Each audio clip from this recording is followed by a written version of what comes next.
And we're live. What's up, you guys? Good. How you guys doing? Pretty good, man. Pretty good. It's nighttime over here, but it's your morning right now. Yes, it's beautiful morning in Vienna. Right now, Mr. How do you say vote? I doxed myself. Bacon and sausage. Come get me. Right?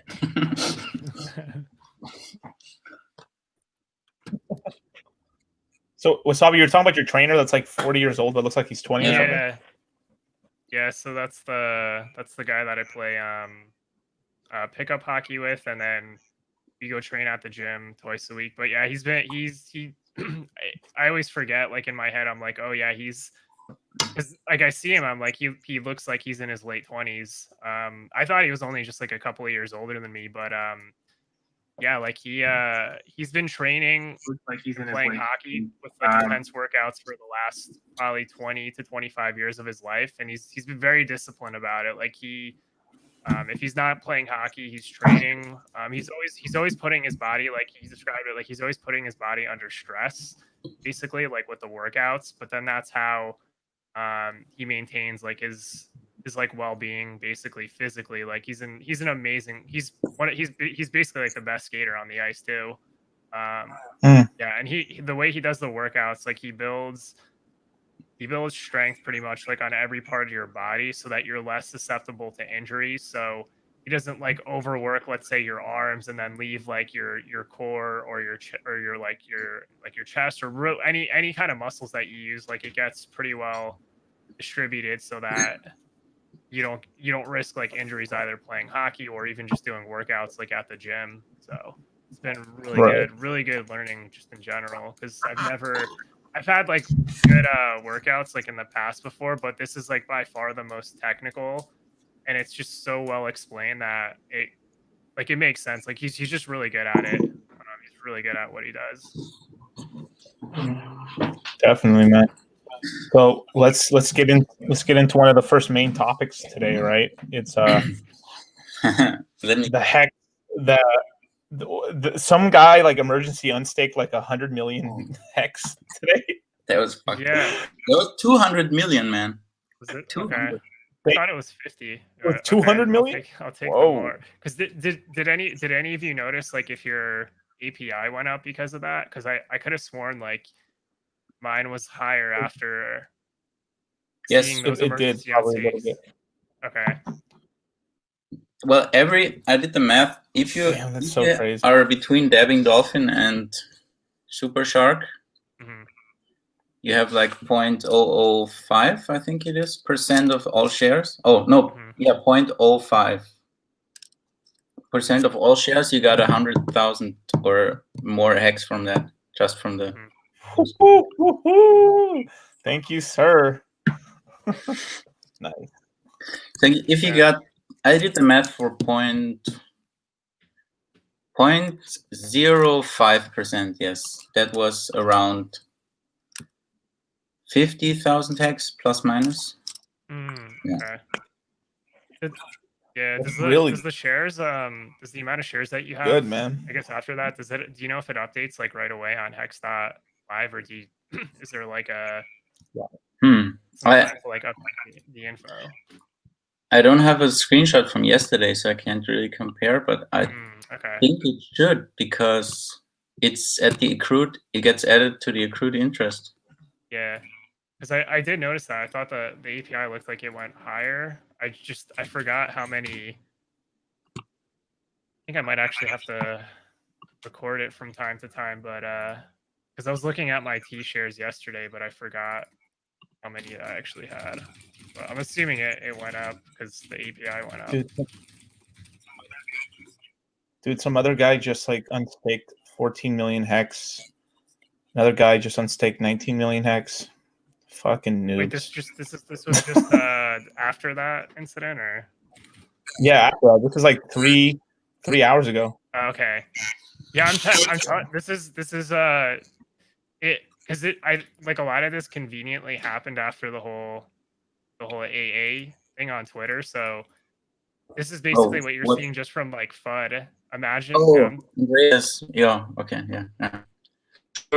That's the second time that happens, actually, because back when he made the tweet about the offer from Bitcoin, I think that was the other time. Yeah.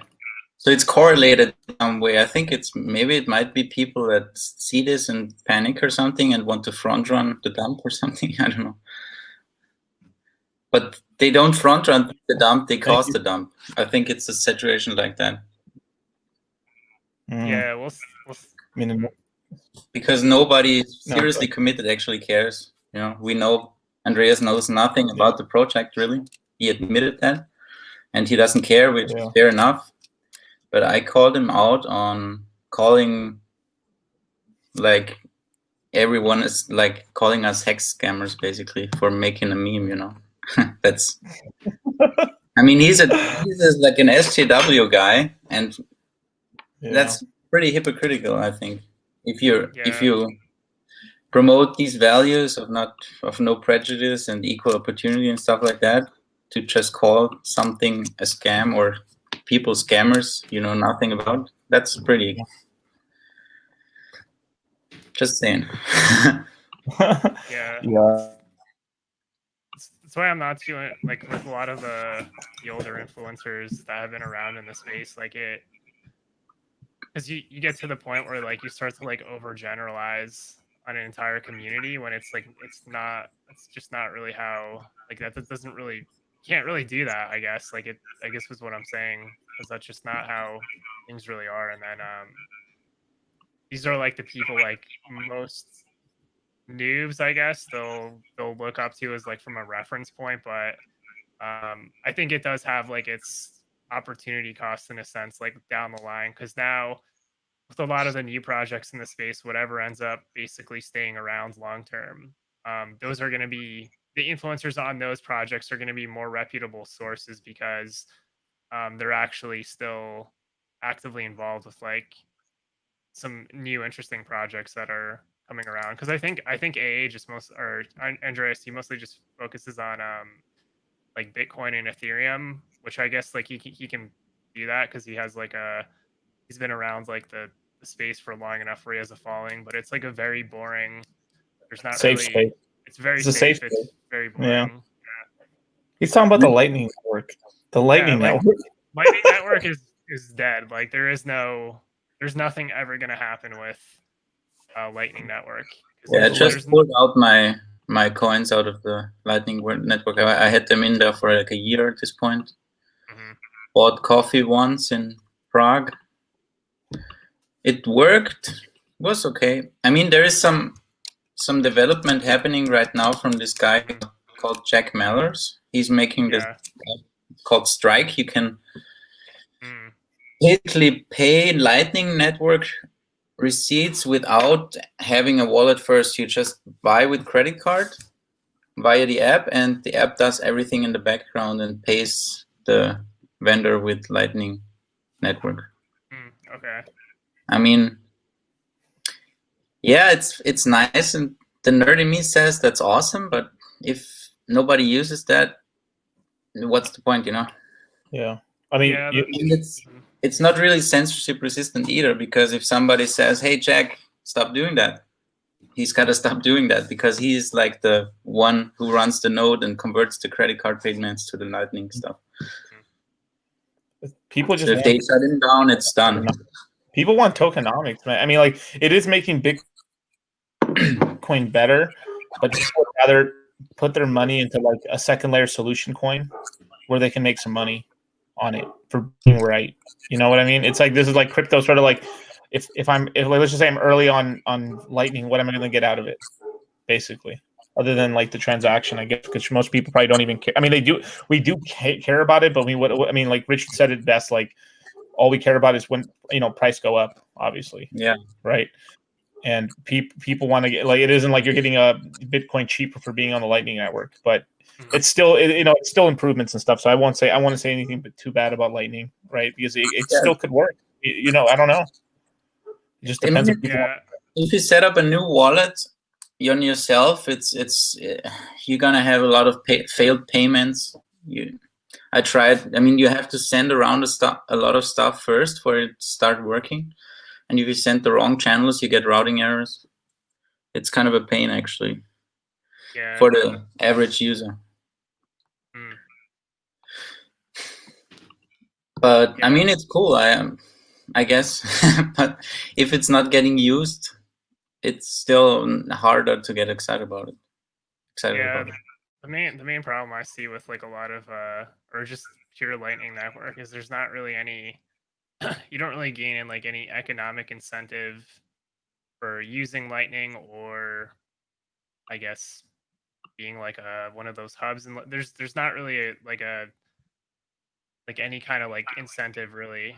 Whereas like, and plus like all the like the entire network effect right now has transitioned for like that type of experimental work over onto Ethereum. So I think it's going to be really hard.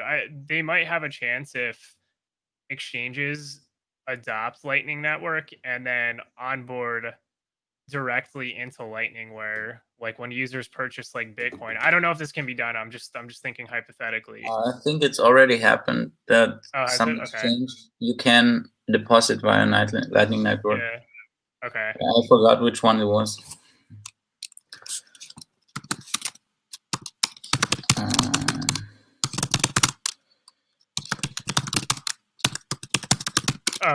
You're muted. I was like furiously typing. Oh, okay. I mean, if you look at Hayek, the Austrian school, I think he proposed a competition of currencies, and the one who comes out on top wins. Yeah. With this, it should be the same. Like, we'll see if Ethereum second layer wins or Lightning Network wins. I mean, I think Ethereum second layer has more of a chance because it scales better and less of these routing issues. I mean, for now, it seems like their development is much faster there. Yeah, I have a sneaking, even, God damn it. Even though like I don't want to say this like really, but like I have a sneaking suspicion OMG may have figured something out, but like I just feel weird about saying that out loud. What do you mean, OMG? OMG, yeah, like it's just I've seen all the investments that a lot of Japanese companies and Tether and stuff have made into the parent company, and if you know how the Japanese market works, it's basically there's 13 companies and that's it. Yeah. So the whole country is basically monopolized. And if you have a partnership, and if you have a locked-in partnership, you essentially have a monopoly. And I'm just wondering why the hell they would just give this weird-ass little upstart company access like that. It's weird. Yeah, that's like an observation. That's interesting. But if I wanted to play devil's advocate on that, I would say the Japanese market is probably not might be a not very rational market because it's basically propped up by the central bank. You know? Everything is bought. And I've actually, with my old business, we have interacted with Sharp, you know, the printer company and stuff like that. Yeah. They do a lot of stuff that doesn't make a lot of sense, and they don't make very much money. They are actually bleeding out, you know. And if such companies invest in something, it's not really an indication, or it might not be that good of an indicator. But I don't actually know about OMG. That was just what I was thinking. Yeah. I guess ETH has all the coins, I guess.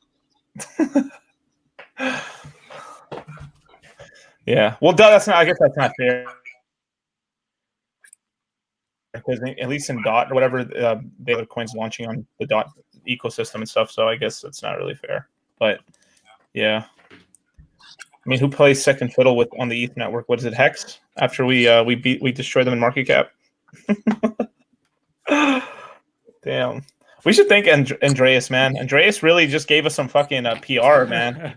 Damn, bro. That was a PR, man. You couldn't have paid for more.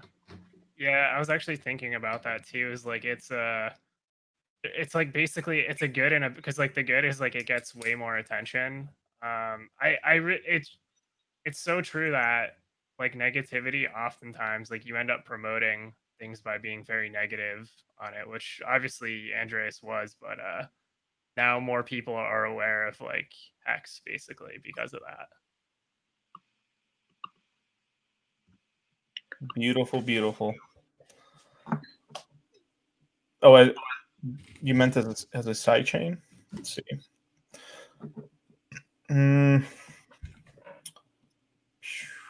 So there's OMG. What else is there really as a side chain, second layer solution? I think it's really just OMG and like Loopring are the only two. Yeah. There's a couple more. There's like Matic, that's a side chain, but they're. I'm not confident in Matic, but yeah. I'm not confident in Matic, but fuck. At least they're in the conversation, I guess. There was one more I remember. Like, here, I'll go on CoinMarketCap. I'll look for it right now. But I bet you the market cap's so low now because it's been doing nothing. Let me see if I can find it. You guys can talk while I look. I'm not that versed stuff. No, it's okay, man. Yeah, it is. Me and Wasabi were talking earlier today about like how hard it is that to actually keep up, and why people eventually just give up and become maximalist, because it's easy to like like, sure, let me just stay in my little zone where I'm very confident in and I'm very competent, and I always sound smart, you know. Yeah. And let me stay in this place and stuff. And then that's everyone. I mean, you tend to find that most people tend to stay in that place, right? And there is things that are like tried and true, you know, not your keys, not your crypto, you know, dollar cost averaging, you know, buy the dips. They're just like these tried and true rules for the most part. But yeah, you have to try to keep up at least a little bit, man, or you kind of like your brain gets stale, I guess. And yeah, that's but, damn, I mean, but it, I don't know. Yeah. Oh yeah, X-Time, that's right. I actually tried with Ample, but Ample before I actually know it, they sold the $30 million on, and then I was like, okay, I'm not gonna research further. You want to do some research? Look at the Synthetics network, and then come back to me, man. Holy no, fuck! I heard about that yesterday on the stream. I was like, I'm not gonna start with the most complicated thing. Let's say that's right. Like, let's see. Like the group we did for the Crypto Mindset Q4, they're like, let's talk about synthetics, and we drew straws, and I drew the short one. And so I had to really deep dive and learn it, and I was like, wow, this is possibly the most complicated way to lose your money possible. Basically, I mean, even on the website it says is like you better have at least $5,000, but to tell you the truth, you need about $10,000 minimum in synthetics before you can actually make a healthy profit in synthetics. So if you're a smaller staker, you can get a lot of your coins just stuck in the system because you're a bad trader, because the whole system incentivizes you to trade in the system, right? But I will say I did discover one good thing. Well, I don't know if it's good or not, but I mean, it's kind of cool, is that synthetics has something called, so it has SBTC, which is synthetic BTC. It just tracks the BTC price in their system. And it has something called IBTC, which is inverted, right? But so normally with the short, right, when let's say Bitcoin goes down and you have a short on it, right, it doesn't really track it dollar for dollar, but on the inverted one it does. So it's, I think the inverted short that they have on BTC. So when you buy IBTC, when Bitcoin goes down $1, your Bitcoin goes up $1 perfectly. And I was like, whoa, this is like a perfect short. It's like start position. What's the start? When did the start? What's the price of the coin? I can look it up for you right now. Give me 1 second. I mean, they'd have to start at some point, right? It's like when. Yeah, it had to start. It just started even. It just probably started even, probably, and went up from there. They must have a way to actually do it and stuff, but it was it's pretty fucking interesting. I mean, like, I found it pretty cool to tell you the truth. Or it's possible that maybe like every day they just because I never got to really trade it too much, but it's possible that maybe at the end of the week it just goes back to the baseline price again, and then it goes from there. Yeah, it could do something like that, and actually that would be a smart way for not to destroy, because like you're right, at a certain point from it going like this, the price can just get like this or like this, high or low on one side, but yeah. Yeah, not sell, not your keys, not your crypto. Well, look, sell, like, dude, I fuck with sell heavy, bro. Like, I got a lot of sell, dude. And yeah, but it's just some people. It just takes time to get comfortable. A lot of people, like, let's just say, all right, if everyone here is pretty early, right? Hell, the herd, I should say, the when the herd actually comes in, dude, like you try to get your mom and dad or your grandma and your grandpa to use like crypto, man. It's hard, man, and they're going to lose their private keys. So whether we like it or not, we're going to end up having custodial services where they're not holding their keys, and it's just we're just humans, and what we're doing is essentially creating the same thing over and over again, just with a new label on it and it's a new spin, but it's the same old shit. Like we're let's just say if we hit that fucking like that nirvana that like all those cyberpunks want, that everyone has their own wallet with their own keys, and we're doing this and this and all these contracts. At a certain point, well, hey, why don't we just do a conglomeracy where we pool our money together and then we can loan each other money, and then a couple of years of that, and then it becomes a fucking bank. Like, wow, this is a lot of money, you guys. We have like $4 billion, $5 billion in this pool now, lending each other money. Maybe, and then what ends up happening is that one day that what's going to end up happening is that one day some evil organization or some kind of basically bullshit organization essentially honeypots it and takes and borrows money to do some nefarious shit, and then there's like a PR thing, and then the community says, you know what, we're going to come out with some sort of a governance token, right? And then from there it becomes centralized, and then what do you have there? You have a decentralized centralized bank,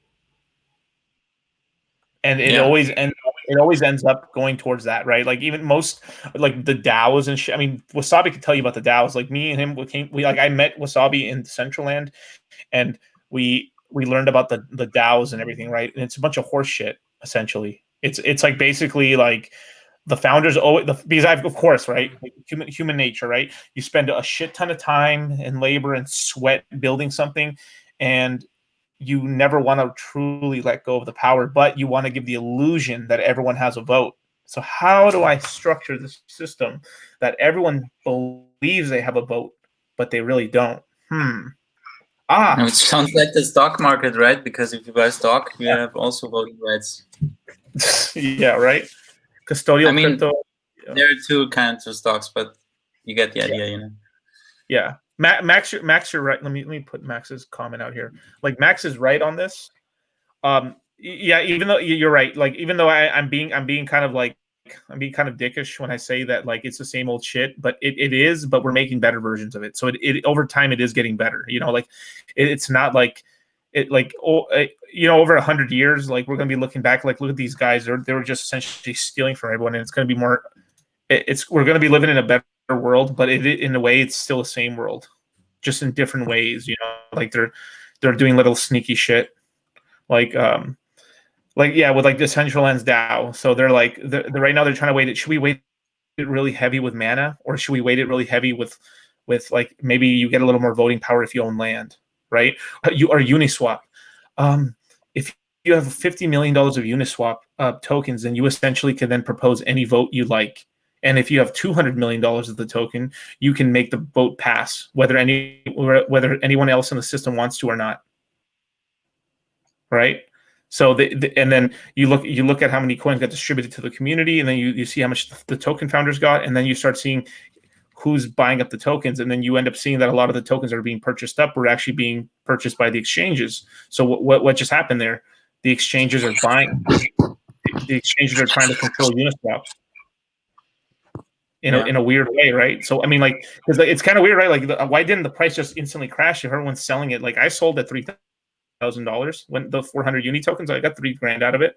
Why didn't it dump? Who's on the other side buying it up? Yeah, I was thinking that shit would crash, but that's why I was in a hurry. I paid like 700 gas for it. And it's like, this shit is gonna crash. I gotta cash out now. And then a day later, it was like still not. It was higher actually. Yeah. Yeah. Then I sold some more, but yeah, at lower gas and more token price. Yeah. So here's like here's kind of a danger of these decentralized governance token systems is that a centralized entity with a lot of money can come in and dominate your system, and there's nothing you can do about it because you set the parameters already, right? Look what happened with Tron. Tron bought a decentralized platform, Steam, right?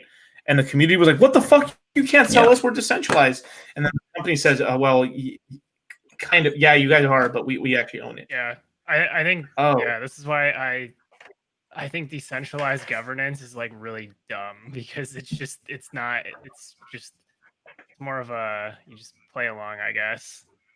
At least the ones with the voting, because you can't really have you can't base like decisions purely on like economic power, because just because somebody has like a lot of money, that doesn't mean like they're voting for the best decision. Like I don't really think there is a good way you can have quote unquote like decentralized governance. Like I think you don't have any system to it, and then the community basically has to figure out like from there, because then it's a lot harder to use like your economic power to make like a bad decision. So yeah.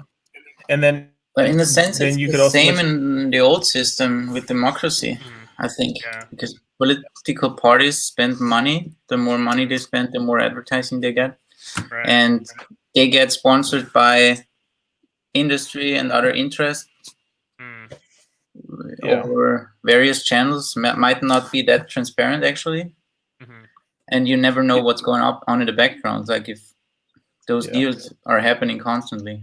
I mean, it's just human nature. If I'm behind a cause, I'm gonna guide my economic energy towards doing that. Yeah, people that will support that idea. So in essence, I mean, that kind of sounds like a conspiracy theory when industry is funding politicians to pass laws for them. Yeah. But it's kind of obvious actually, and not really anything harmful by itself. Yeah. But if you look at the consequences, it might have negative consequences, of course. But there's not always evil as an intent. It might just be promoting your own ideas in a sense. Right. And other people can disagree with that or agree with that. Yeah.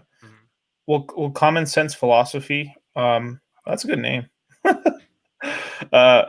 Is that why BTC will always be decentralized? Because it happened before they could buy it all. Well, they're buying it up right now.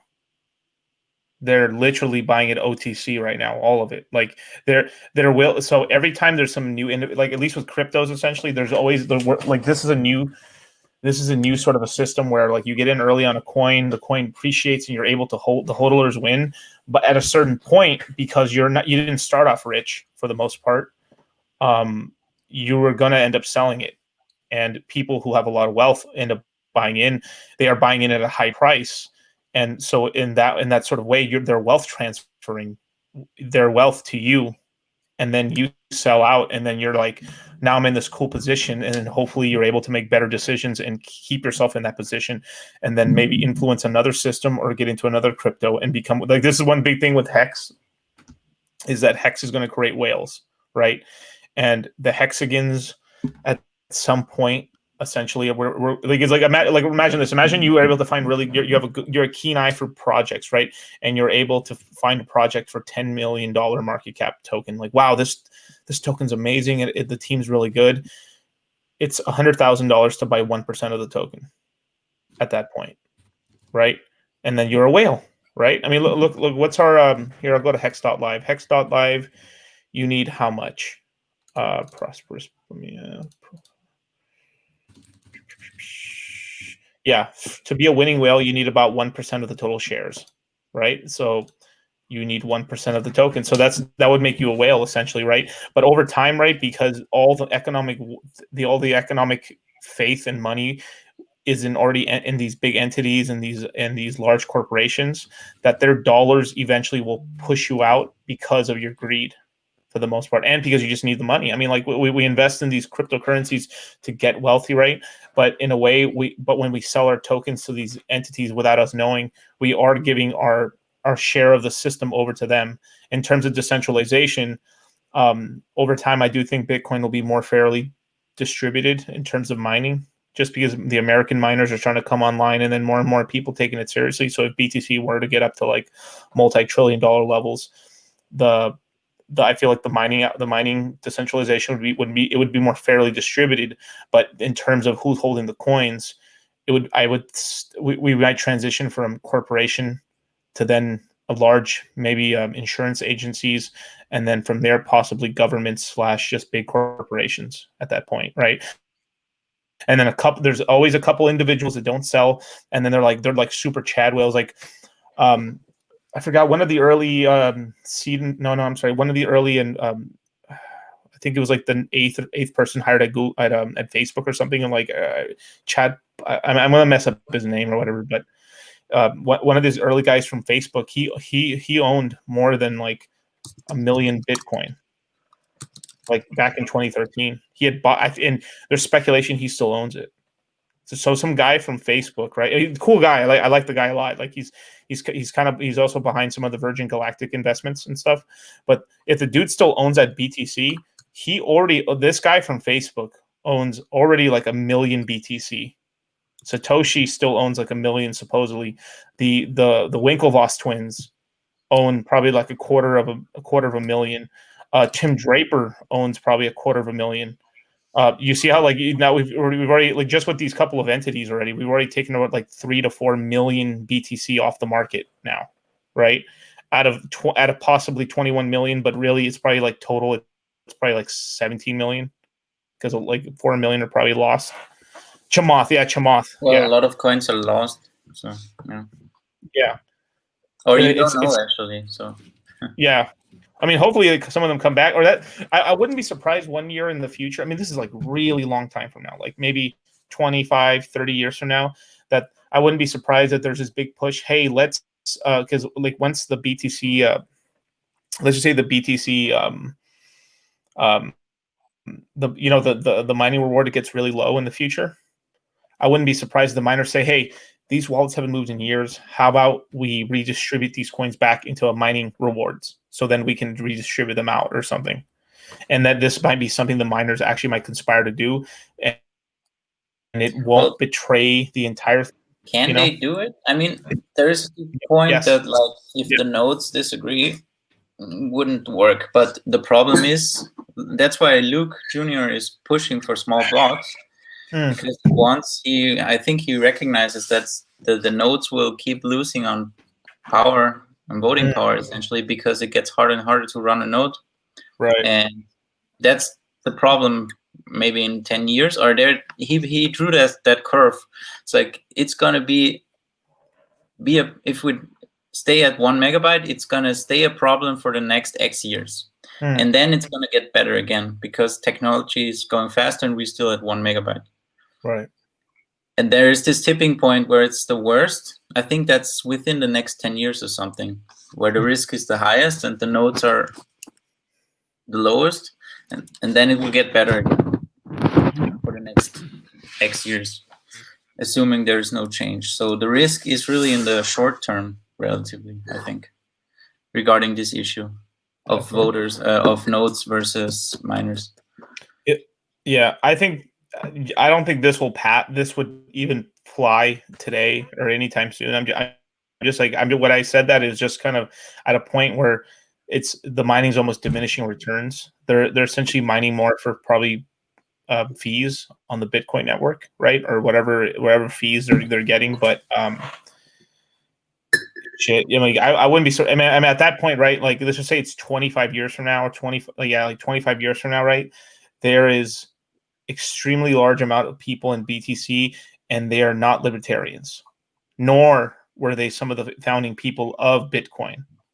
And all these miners are like, okay, let's not. They're going to be like, okay, people. Let's compromise here. Let's compromise. Just a little compromise, okay? Yeah. We're going to keep the 21 million cap. That's staying. I promise. The blocks, how they're staying, they're staying. Yes, but it would be cool to get some BTC out here in these streets, right? It's getting a little scarcity scarce for everyone out here, right? We would love, as miners, we promised to sell or market sell 80% of the BTC we get as a reward, right? Is that, you think that's fair?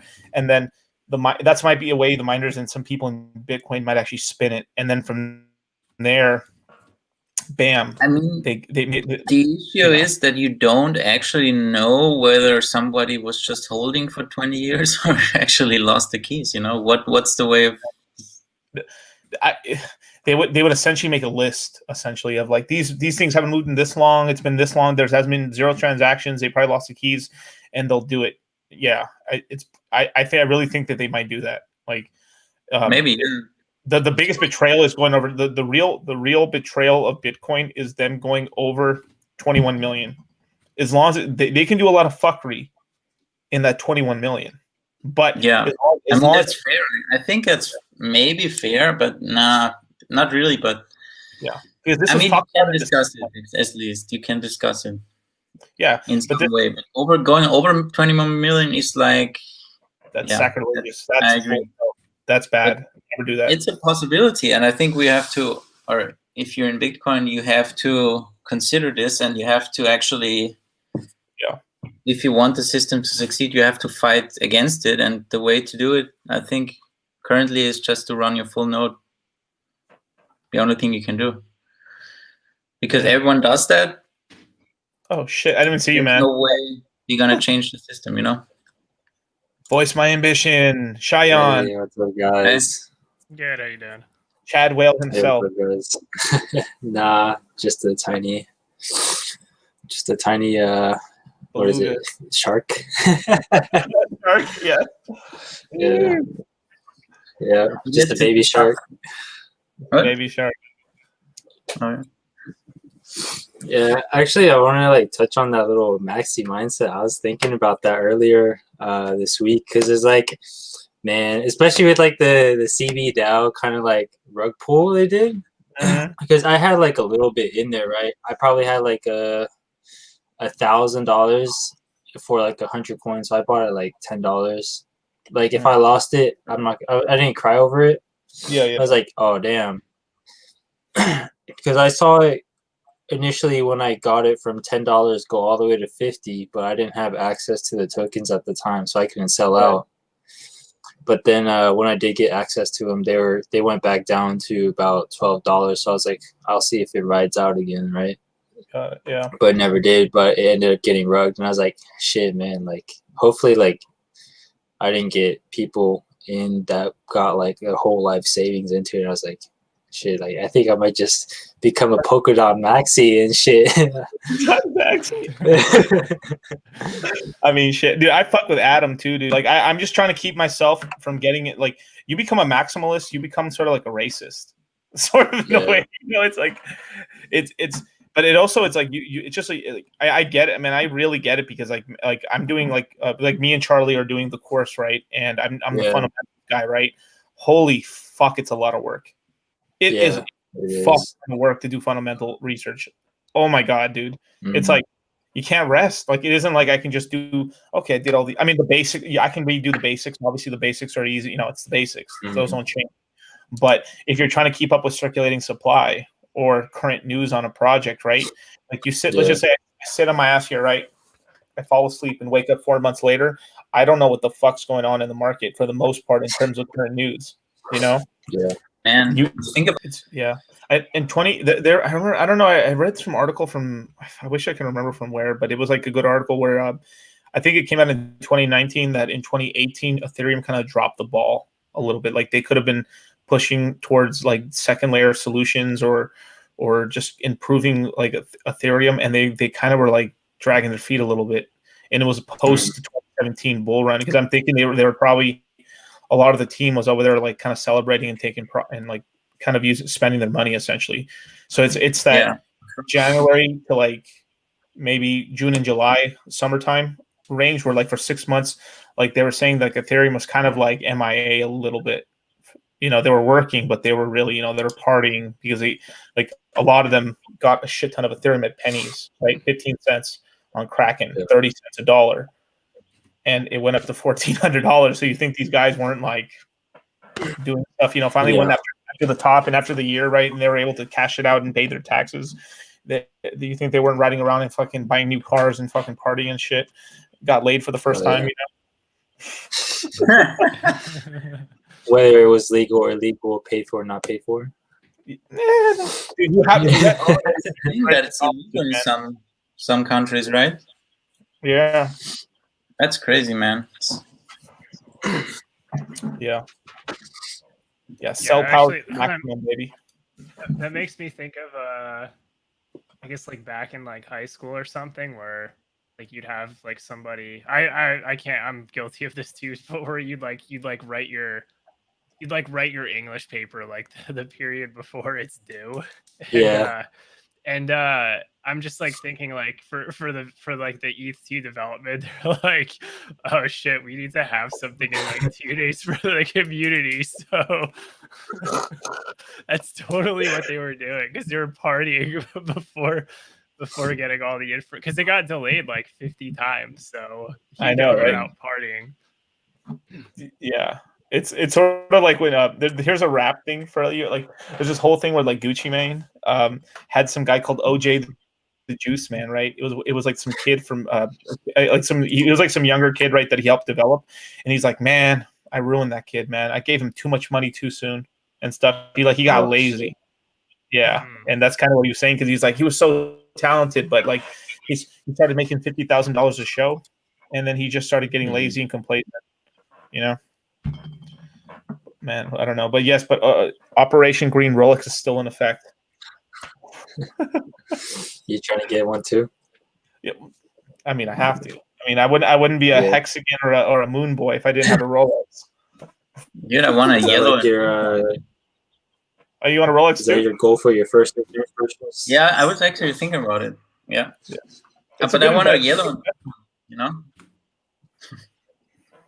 I think there's a website where you can actually buy like one of like luxury watches for Bitcoin, and I was looking at the other day, and there was like watches, of course Rolexes for a few Bitcoin, but then there's like out of the fucking like league people don't even know about is like fucking 50 Bitcoins. I don't even know the names of them. It was like 50 plus Bitcoin for a fucking watch. I was like, holy shit. So you guys know, or Wasabi knows Kevin from Kevin from Crypto Flippin' from the Cell community. Yeah, he used to sell Rolexes.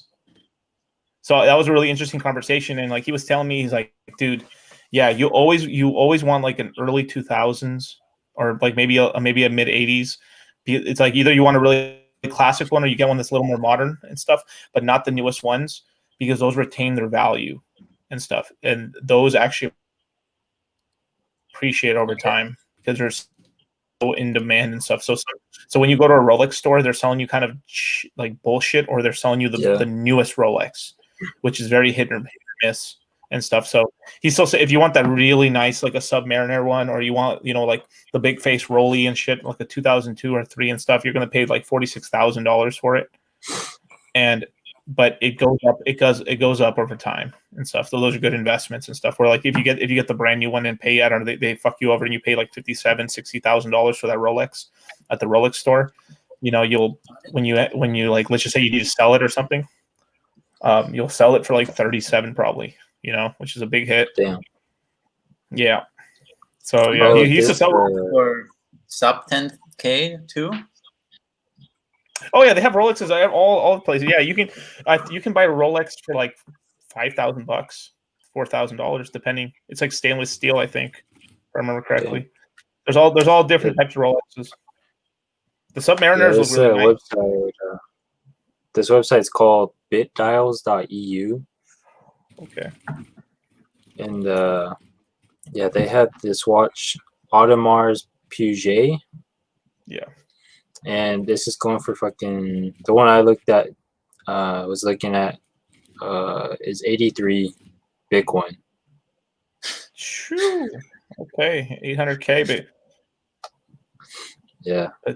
Patape. Okay, That's second. actually the same amount the guy nuked his hex stick for. Could have bought that. Oh shit. Huh. Get a Conspiracy. loan on the hex stick and buy What the if he watch. did buy a watch? Yeah. No, But he did. is He that got wrecked. after? Isn't that after? Is that after the penalty?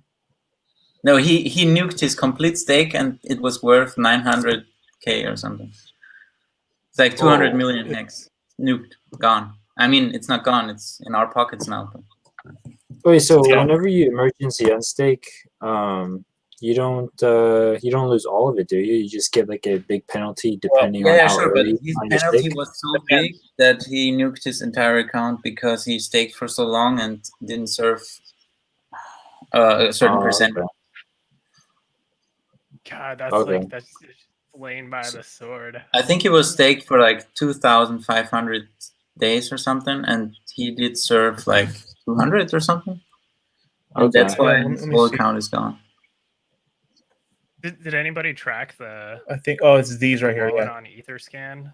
It's too small for me, but you can read it. I don't think anybody can. Yeah. Let me say. There we go. Yeah. If you add all those up, so it's like 50 million.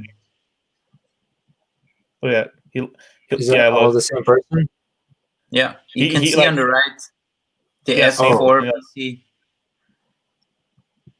Damn. He's a whale. He's one of 14 whales in the ecosystem. He just fucking murdered himself. Unstaked it. I mean, that's so weird though, because I'm surprised they like I guess they must have unstaked it like all at the same time, and then just the transactions confirmed like one after another instead of just like doing one just to like test it out, because now they basically they nuked their entire. What if someone Etherscan and see if those transactions happened simultaneously? Yeah, I'm gonna take a look on X.Live as well. Do you think someone got access to their account or something? Is someone just unstaked it?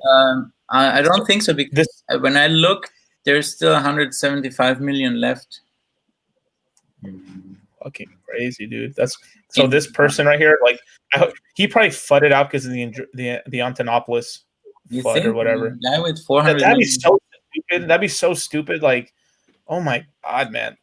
Like, oh, look at this chat right here. Yeah, 4 million, baby. Oh, only for 44 days. Never mind. Did you see the guy who staked 5 million for 5,555?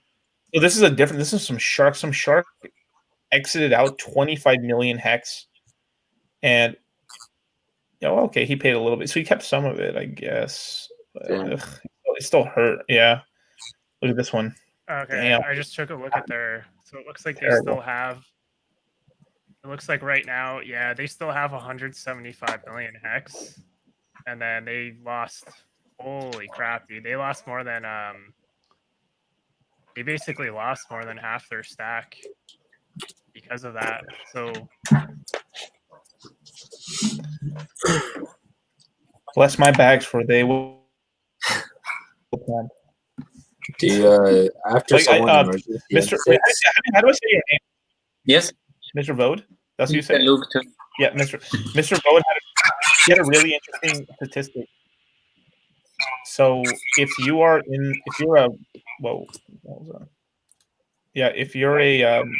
shark or a dolphin, and because of how much of the total supply you end up owning or the shares, right? When he emergency unstaked, every person that was a shark and a shark, whale, and a dolphin got more than 100,000 hex in those penalties from those whales, like fucking like destroying themselves. Damn. So I'm looking up the address on Etherscan. Yeah, this is like if you're a up account. If you have 0.05% of shares, you get 100,000 hex. That's exactly the middle between a dolphin and a shark, I think. Yeah. Shout out to my bags.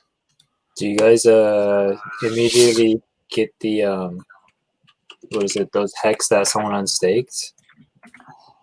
It just gets added on to evenly across all our stakes. I think. From Okay. remember correctly how it works. Yeah. It's a little more extra money, which is cool because a lot of that hex ends up compounding as well. Let me see. Mm-hmm. Oh, I'm sorry. No, it just gets added at the end. Okay. So it's like they gave us $380 on average. That's not bad. Just for doing nothing. Yeah. Yeah. And Max is right. Like this is why you write down your hypothesis in writing. Why you got in, especially if you're putting in big money. I mean, I wouldn't do that every time I put like $5,000 or $10,000 into something, but like if I'm putting like 50, 40 grand, yeah, I'm definitely should be writing it down. Like, why the fuck did I get into this project? Okay. Yeah. Though this has happened, if you stay in crypto long enough, and if like I've had investments where I only have like $5,000 in them, and they go into the 6-figure range. Yeah. And then you're just sitting at there like, wow. What the fuck do I do here now?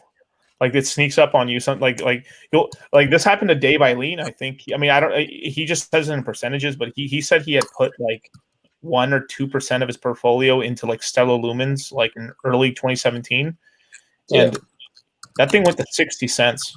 It was fractions of pennies when he bought Stellar Lumens. Yeah, and it became like a gigantic part of his portfolio. Where he was like, he had to really like think about it, and I think he said he sold around like 60 cents. So that was I would have sold if like I only planned on having like a small portion. I know, but you always gotta have the moon bag, man. Remember the course, man. The moon bag. Come on, dude. It always happens, dude. Every time like you sell out completely, later on you're like, God damn it, dude. I had a Chad stack. Because I actually like my portfolio, it's almost 50% Kusama right now. Because fuck, bro. Yeah, after I sat down in my room, like thinking in the dark, like for a little bit, it's like, what do I really want to do with my money? It's like, do I really want to like, because even though like, I guess Celsius has like a long history of like being secure. I was like, I don't want to have that stress on the back of my mind during the bull market, so I would just rather lock my shit in staking through Kusama and DOT and through my ledger, and then just do it through there, so it's more secure. Do you have your DOT into different validators? I mean, your Kusama. What's up? Sorry. Do you have your Kusama split across different validators just in case? I actually made 2 different Kusama accounts. So I have one with 150. So like let's say 100% of my Kusama, I split it 50-50 between 2 accounts and then 2 different validators. Good. Okay, perfect. Yeah, that way you're a little just in case some of the coins get hurt or something from like them fucking up or something, which I doubt, but maybe Yeah. Like right now, and like, man, I'm about to take all my Atom. I have all my Atom staked right now on like on a Trust wallet, I think, on a Binance node, and I'm gonna take it off the Binance node, even though it's paying 7%, which is pretty high. I'd rather take 6.5 because you never know. Like I'm getting really worried that the U.S. government might actually come because they went after BitMEX and they went after McAfee. Like, dude, they might be coming after Binance next.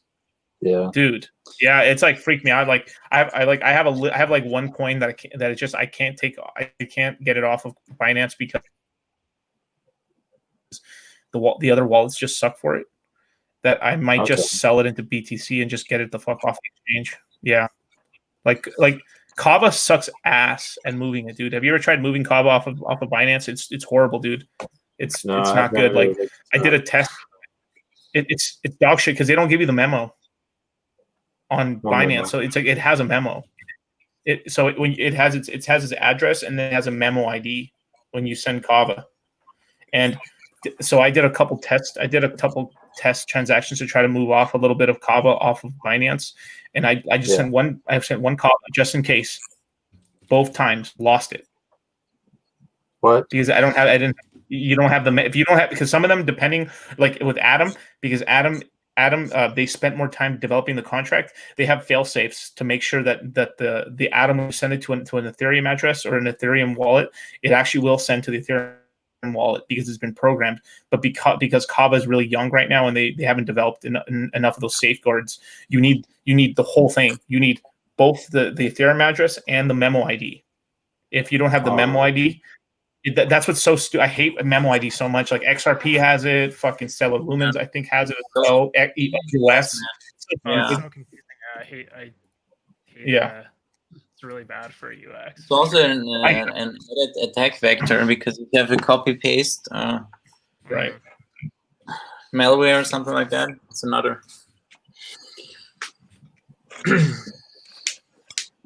But yeah, I'm very bullish on Kava though. Before the end of next year, it'll be top 40. That I'm that confident. I'll say that right now. Kava? Live on stream. I'm sorry? You were breaking up a little bit. Oh, I said Kava will probably be top 40 before the end of next year. Yeah. It's Binance's basically staking platform, essentially. It's very fucking undervalued right now. It's out of the top 100, and I think it's going to do very well, just because of if outside of Binance getting fucking like exit scammed or fucking like or CZ being put in chain somewhere. Right, but dude, it's going to explode because this is something that me and Charlie and the rest of the guys in the course found out, which is pretty interesting. We found out that that the reason blockchain.com is still advertising on CoinMarketCap after CZ bought it is because CoinMarketCap signed contracts with CoinMarketCap to keep their advertising on there. Okay. For a while. So they're right now their Binance is advertising a competitor on their own website, which is a big no-no, right? But they have to keep doing it because they're under contractual obligation to. Did that contract got signed before Binance purchased it? Or? Mm-hmm. That was a smart play on crypto.com. But I think that once they lose that advertising on Coinbase, on CoinMarketCap, I think that's going to be the time when we start seeing crypto.com actually start going down in rankings. I think it'll be out of the top 10 just because of the advertising. And they're going to, because like they're already advertising Kava a little bit, so they'll be advertising Swipe and Kava on CoinMarketCap because they own it. So it's like CoinMarketCap is going to be Binance's shill page essentially. Okay. Interesting. Yeah. I mean, you don't notice that kind of stuff when you have an ad blocker. Yeah. I mean, I don't have an ad blocker, at least for that, just because I want to see what are they shilling around a little bit, just to kind of take a look. It's pretty. Swipe's another one. Swipes, they're the reason why I said like crypto.com. They're coming for crypto.com's head right now. Is Swipe is directly competing with crypto.com. It's debit cards. Yeah. Blockchain debit cards, and Kava is essentially it's like their own MakerDAO for the most part. It's like their own MakerDAO / like their staking pool provider. So they're making a DeFi they're making a DeFi / like MakerDAO competitor, and then the Swipe's just a crypto.com competitor as well. So they're slowly chipping away at all. They're making their own versions of everything, and basically trying to knock people out, or at least play second fiddle to make money. So you think I heard this? You will catch up to crypto.com? I'm so sorry. They will catch up to crypto.com in your opinion over time, or do you surpass them? I think crypto.com, at least for this next year, will probably be in the top 20, but it will be out of the top 10, 100%.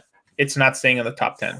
Fuck no, at all. 0%. I mean, well, not 0%, but like it's very unlikely that it'll stay in the top 10 because they have too many competitors. They have Celsius destroying them on locking up their money. You have Swipe coming after them after their cards. You have like Kava. Every other platform's also growing, right? So people who are on crypto.com are going to be like, you know what? Why am I going to have my money locked up here when I can just get to the competitor? And even if the competitor gets halfway to crypto.com in terms of percentage gains, I'll make way more X's. It's just greed's going to win, essentially. Not that crypto.com is going to do bad or anything, but it's just not going to do as well. And then it's just, you have all these sharks essentially taking bites out of the ass that is crypto.com, you know, and Celsius is going to be stealing a shit ton of their depositors from crypto.com, right? Because as soon as like there's people like exiting the system, you have a price go down moment on the Crow token. Because if less people are using cards, right? Well, because a lot of people are buying a lot of Crow token to stake it, so they have access to the really good cards that gives them the high, cashback rewards and everything like that, or like kind of like something like a Lolly where they get BTC back for their purchases. So Swipe's gonna. I mean, dude, it's not looking good out here for crypto.com. That's for sure. And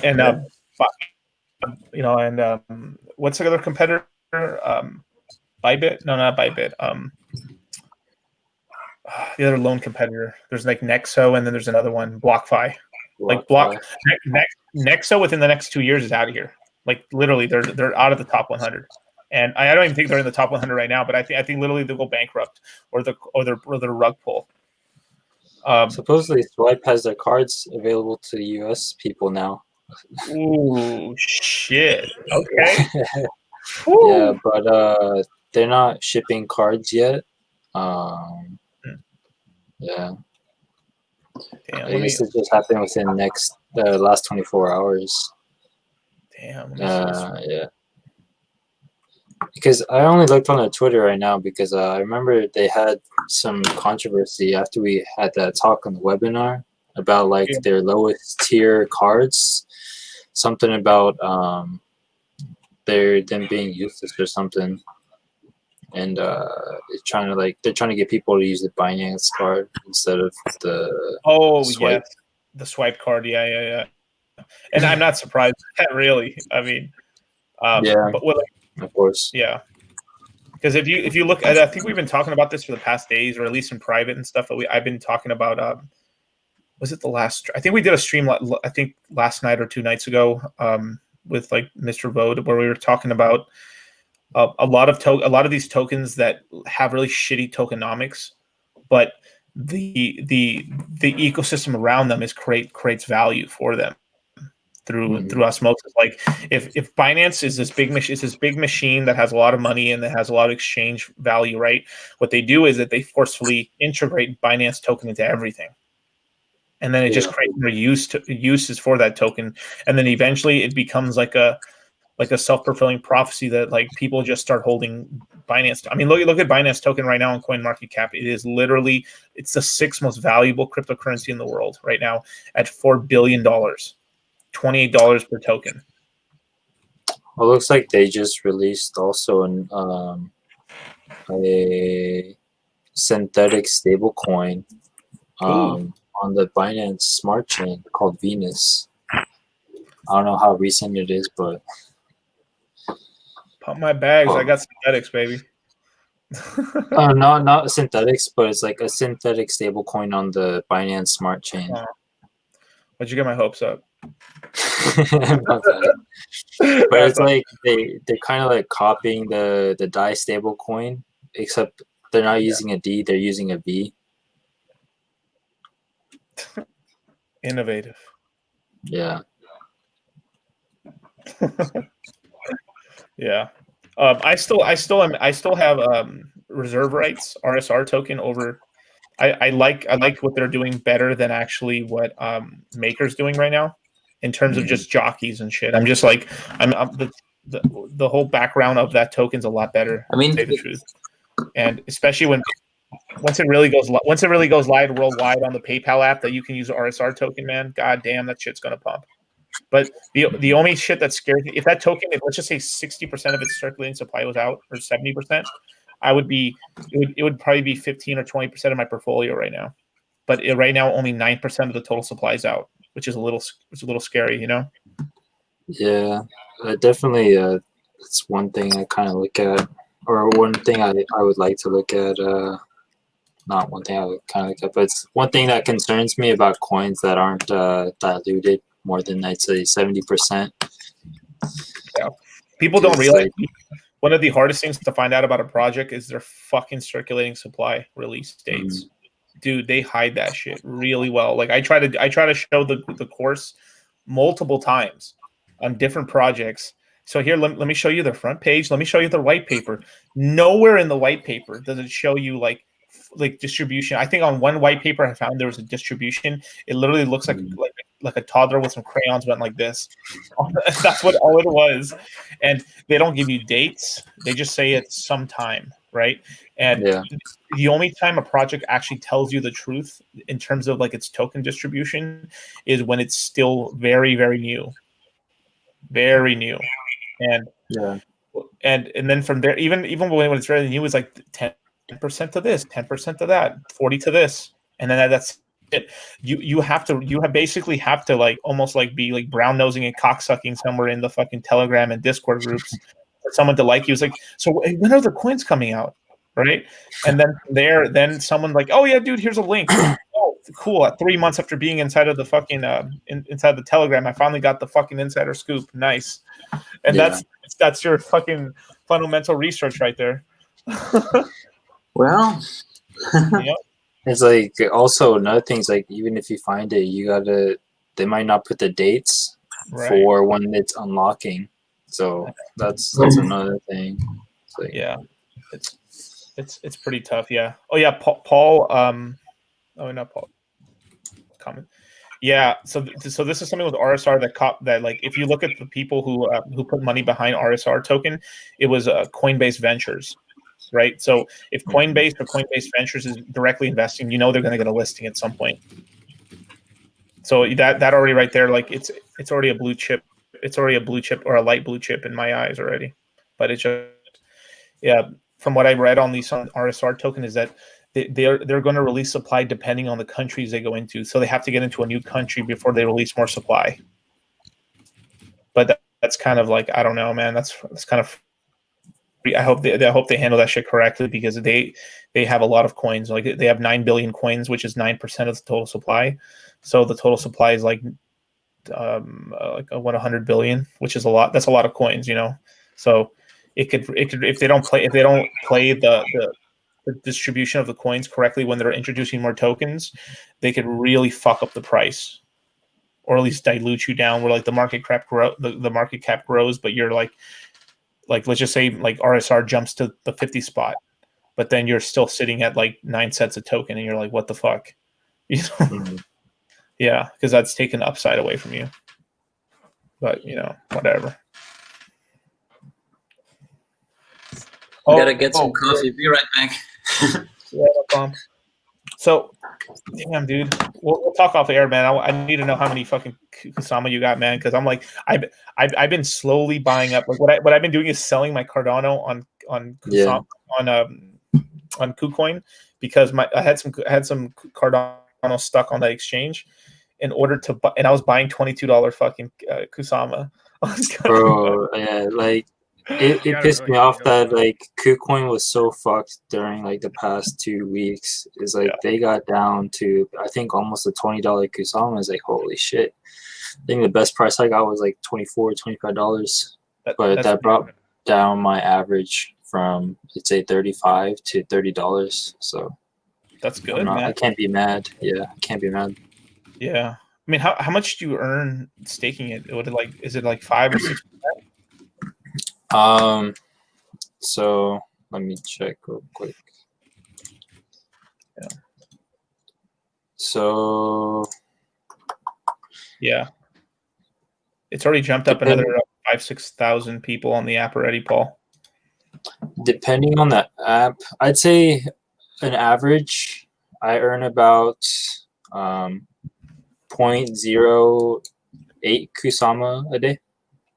And that's just for one, so that I earn about 0.16 per day, concerning my 2 accounts. That's pretty good. Shit. Yeah, I wish I could have more, of course.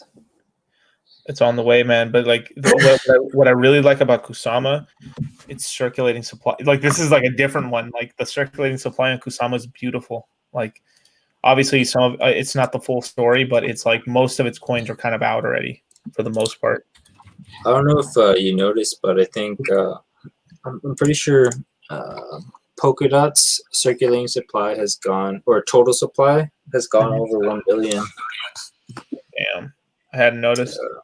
Yeah, it's gone to 1 billion and almost 1 billion 2 million. 1 billion 2 million total supply, I guess. Got it. Let me check it out. Let me look. Look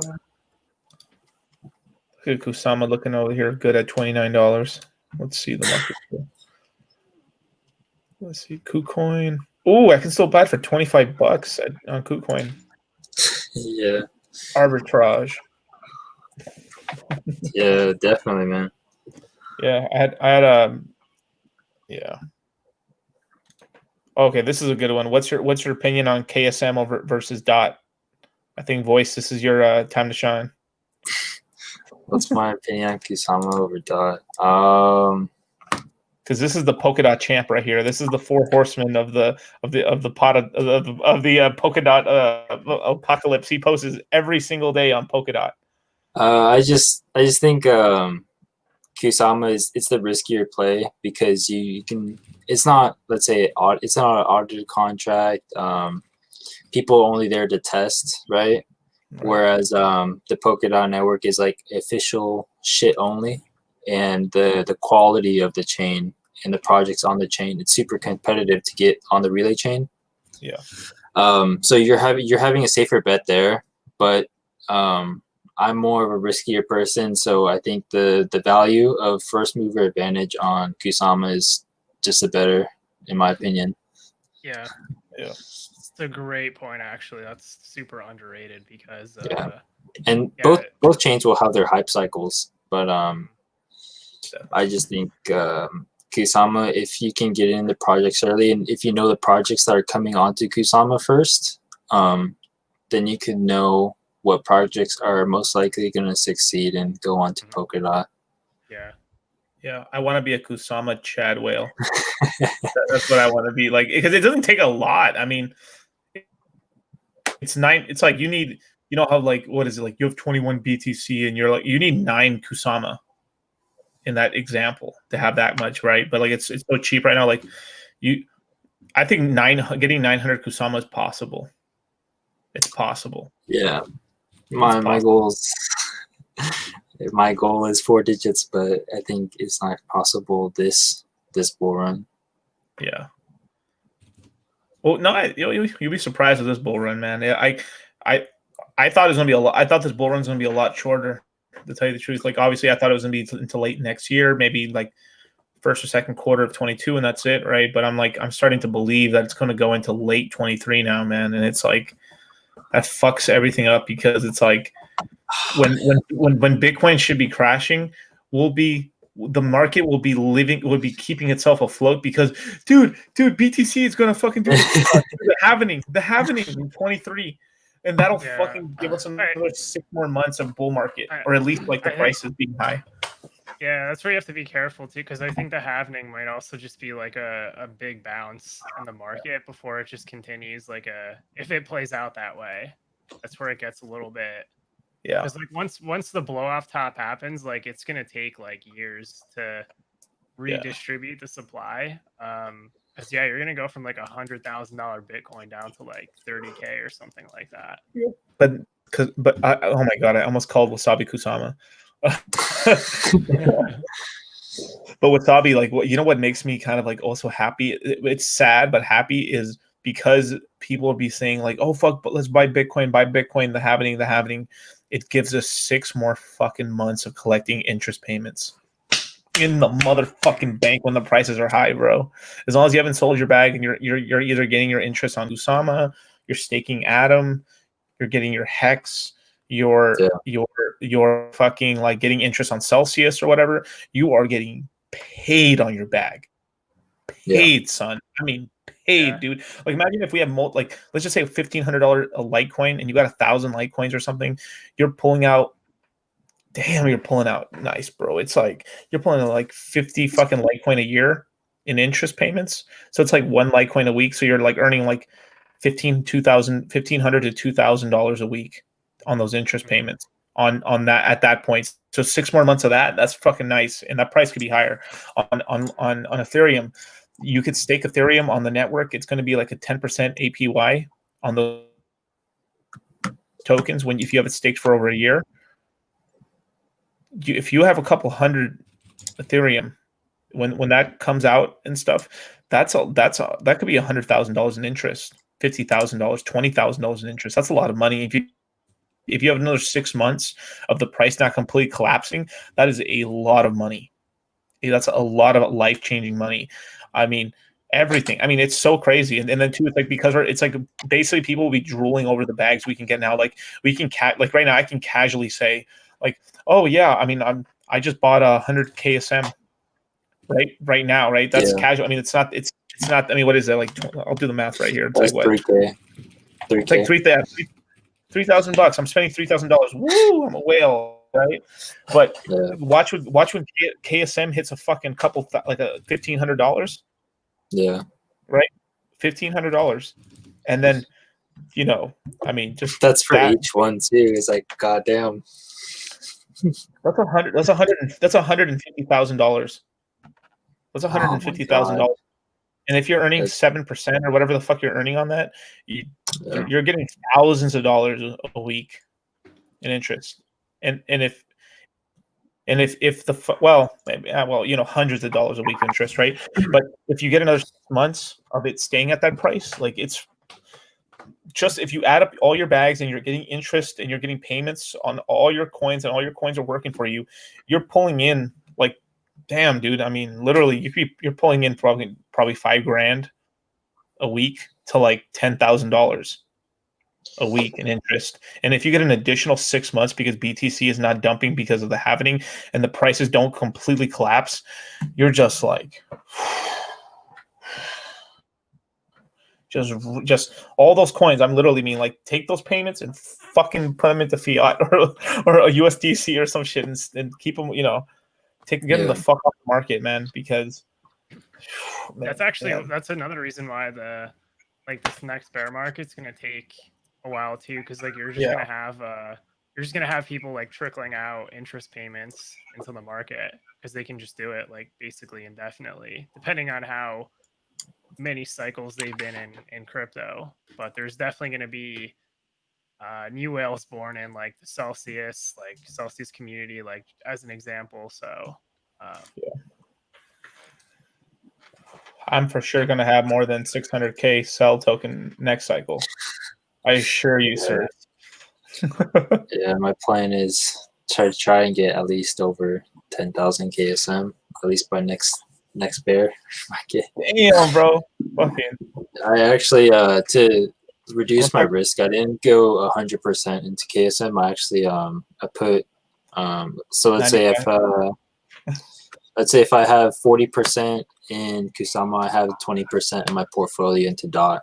So just to spread out my risk. That makes sense.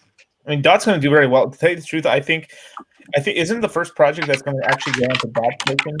Isn't it Ocean Protocol? Because that's why I don't even know what's gonna.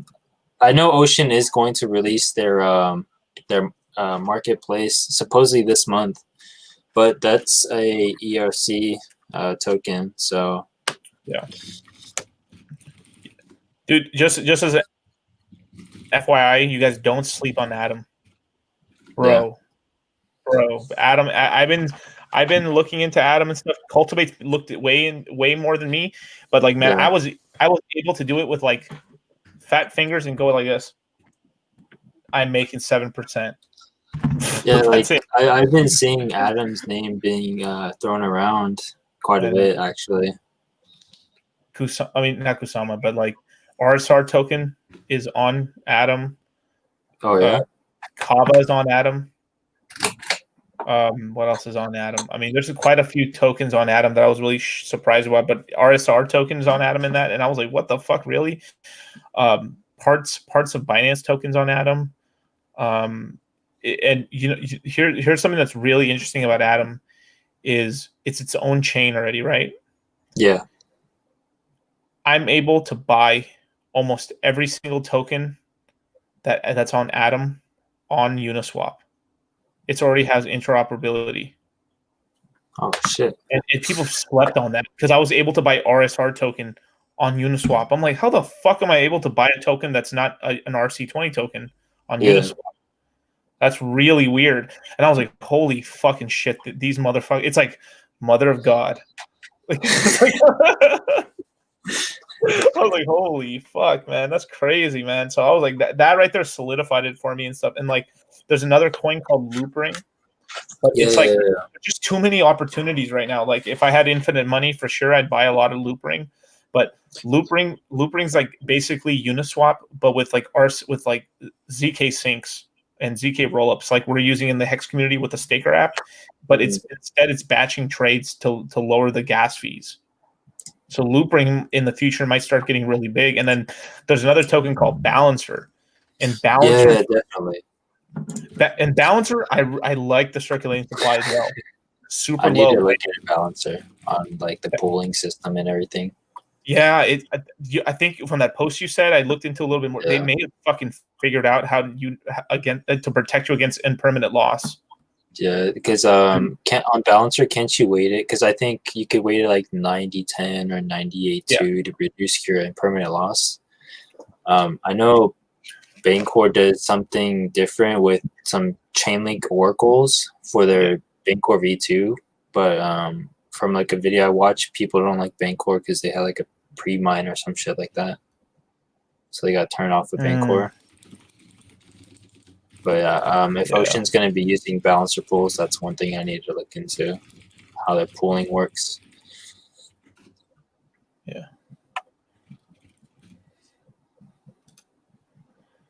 Sorry, I had to kick somebody. By chance, have you been collecting your candies on KuCoin, doing like daily logins? No, I haven't done that at all. Yeah, I don't know. They have no purpose right now, from what I know. But if you go on KuCoin, there's like in that little beginner part, there's like 8 little icons, right? Yeah. Click the check-in one, and then you can get 50 candies a day. And there's they're going to be useful for something later on. It says Task Center or Rewards Redemption, and that's coming soon. So. Oh, cool! I just got 50 candies. Nice. Yeah. And then I think if you hit like 7 days in a row, you get like double or something. Right. So when is one candy going to equal one BTC? One parity? I have no idea. I think it's kind of like the KuCoin shares, where it's gonna have to do something on platform. Right. I mean, that's cool. I mean, shit. You know, people right now, I think KuCoin shares are undervalued. Bro, I'm sorry? It legit upsets me how big of an arbitrage opportunity KuCoin has right now with KSM. Like, if I didn't have any KSM, if I didn't have all my KSM bonded, you could buy Kusama on KuCoin and then sell it on Binance for $29. Is that possible, sir? I will maybe do this arbitrage. Let me see if the wallets are letting you. Let's see. So you just buy, cucked out by the fucking KuCoin weenie. Oh, it doesn't let you deposit? You can't deposit or withdraw yet, but you can trade on this. What? Yeah. I swear, like maybe it was just Ethereum. You could deposit Ethereum and then trade, right? And then buy Kusama. Oh, you can't withdraw though. You can't withdraw. Can't withdraw. I guess it's just one way to dollar cost your average way down though. Yeah, get a little bit more. Yeah. I like Cardano a lot, but like, man, there's just so many other like short-term opportunities. Not short-term, but it's just like I could triple or quadruple my money and then go back into fucking into Cardano and haven't missed nothing. Yeah. Yeah. Mr. Vode, man, you've been quiet, man. What's been going on? One update. I One feel like update. that's like the whole Cardano community. One update, one release. Supposedly Gogan this year. I don't even know what the fuck Gogan is. I think that's so like. This is why I'm. Any news on Gogan? Well, supposedly there's gonna be some big players that maybe might join up and stuff. But who knows? I mean, you know, it would be really funny if they actually were like they kept going. You know how they did all the QR codes for New Balance on Cardano did. That'd be really cool. Yeah, the shoes. Yeah, the shoes. All the shoes have a Cardano like fucking QR code to tell the really? Yep. To check to authenticate it. So if I like went to the store right now, bought some New Balances. Yeah, you just have to buy the app. You have to find the Cardano app, and you can find out if those shoes are like counterfeit or not on the blockchain. Shit. Yeah, that's what's really cool. Yeah, that's it's pretty cool. They did that. Can you imagine if like we were happy to announce that we have Versace and Gucci now on the Cardano blockchain? Yeah, bro, I got some Gucci flip flops. Nah, dude, those aren't real. It's like, nah, dude, I got my Cardano app. These are legit. Yeah. Dead stock Gucci flip flops, dog. Dead stock. The same stuff with just a conventional app, you know.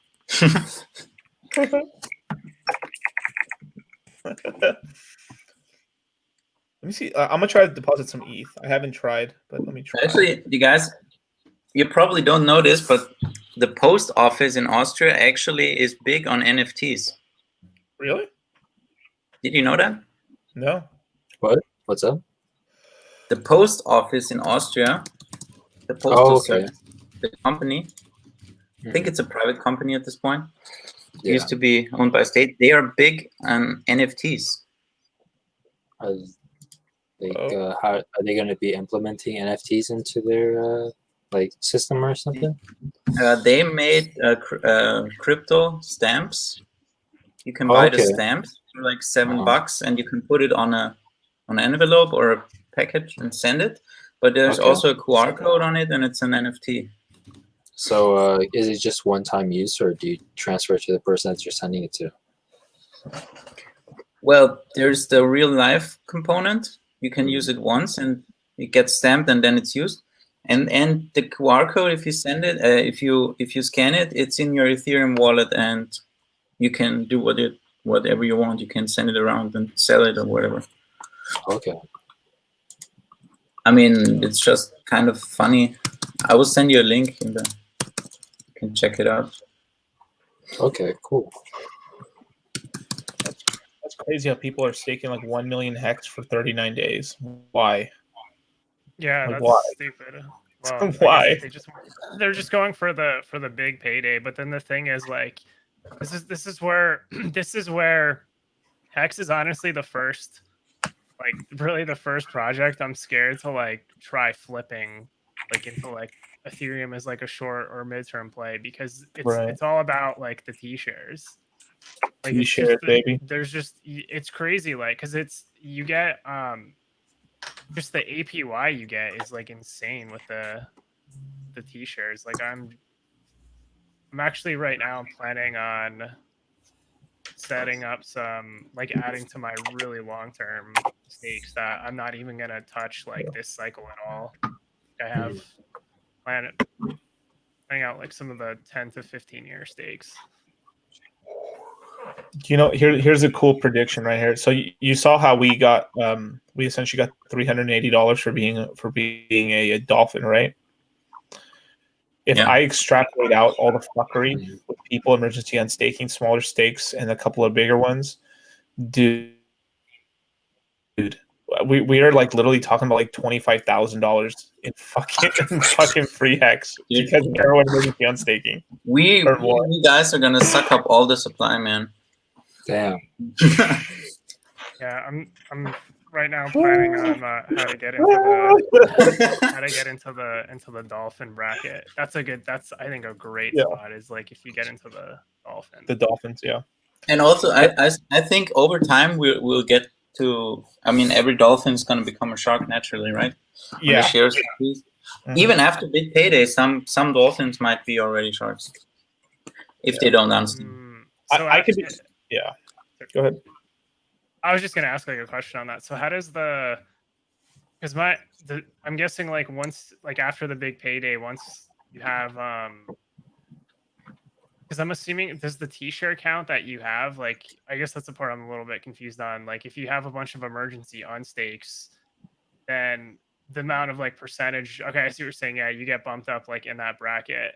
And then because I was actually wondering that too, like a good way to get a good way to hedge where you have like your really long-term stakes that you're just not touching like this cycle, so that you're always like, and you maintain that bracket, because at a certain point, even if you profit take like with stakes that end in like 2023 or something like that, at least like the long-term ones can like that's at least how I'm thinking about it, is like the long-term ones are like really a good hedge to like not get bounced out of the bracket, or at least like maintain position so that you don't slide down the rankings. Yeah, that would to suck. maintain Like position, you have to restake your principal plus all the interest. Yeah, which is hard because then like the T-share price is also going to be substantially like higher at the time. So it's like no, sorry, it was a mistake. If you stake longer, you can get around that. Yeah, you can get that share. Yeah, of course. But yeah, I've been staking some. Like I have basically a ladder out for this cycle, but then I have like a ladder out for like that. Just I'm not expecting it until like I'm like basically like over 40 years old, or I'm just not. But it's like cool because like it's still I'm just like, yes, like the T-shirt count is going up, so it's like it's still possible right now to get in like the dolphin bracket, whereas that's going to be really hard to do later on. Probably, yeah. I'm what? I'm tempted, man. Did you want to say something? Oh no, I'm just tempted. Yeah, so throw more fiat or sell crypto. Yeah, I'm just gonna say, as soon as there was that unstake and that dip on Uniswap, I just threw a couple more ETH into Hex and just setting up some stuff like that. There's actually to kind of like jumping back to the NFTs. I haven't like released like a thread on Twitter yet, but there's this company called UseTech, and they're looking to build a bring NFTs to Polkadot, and one of the things they're going to do is build a ETH NFT bridge and an NFT exchange on top of Polkadot with using Substrate. So it's like, I thought that was pretty cool. Did they mention anything with like Kusama? Get anything started there?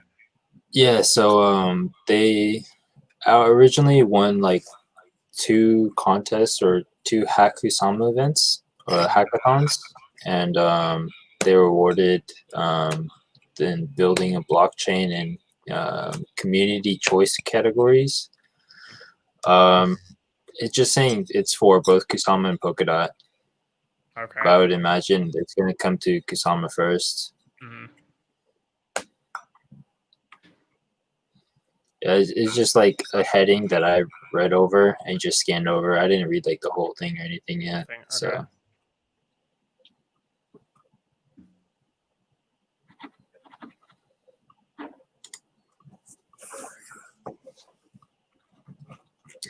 Yeah. So why don't you put those ETH into the Care Bears, and why'd you put it into Hex, bro? Yeah, well, I have actually a really good a good bag of those Care Bears if those explode. Yeah. I do plan, like if nobody grabs those, I'll probably end up scooping that bundle, because then if I take that bundle, there's like a couple outliers that are in the market as well that are even like less than that bundle price. So like for singles? Yeah, just for singles. It probably comes a little bit like, it probably comes out just maybe like $50 like less per like Care Bear or something like that. So I saw it and I was like, dang, like I can't grab it right now, because if I could, I would have bought it. But I was like, Wasabi might like be interested in buying this. Do you only have like one set of the Care Bears right now, or did you buy multiple?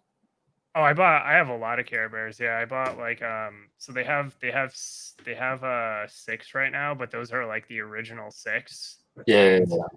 I happen to get like a decent bag of the there's one in particular I have like a lot of. It just happened coincidentally out of luck, but I also think it's the one that is probably gonna like be the most like valuable like in the set is kind of my guess. So is that the elder one? The one that's not so colorful? Yeah, I think it's that one. I think that one's actually gonna. I think that's just my guess. Like I've noticed that one sold for a little bit higher than the rest of them. So that definitely stood out to me out of the 6, just because like all the other 5 are pretty colorful and they're like the standard like Care Bear theme. But then like for levels, you might be able to use that more plain looking one as let's say like a guard or something. You know, it's less colorful.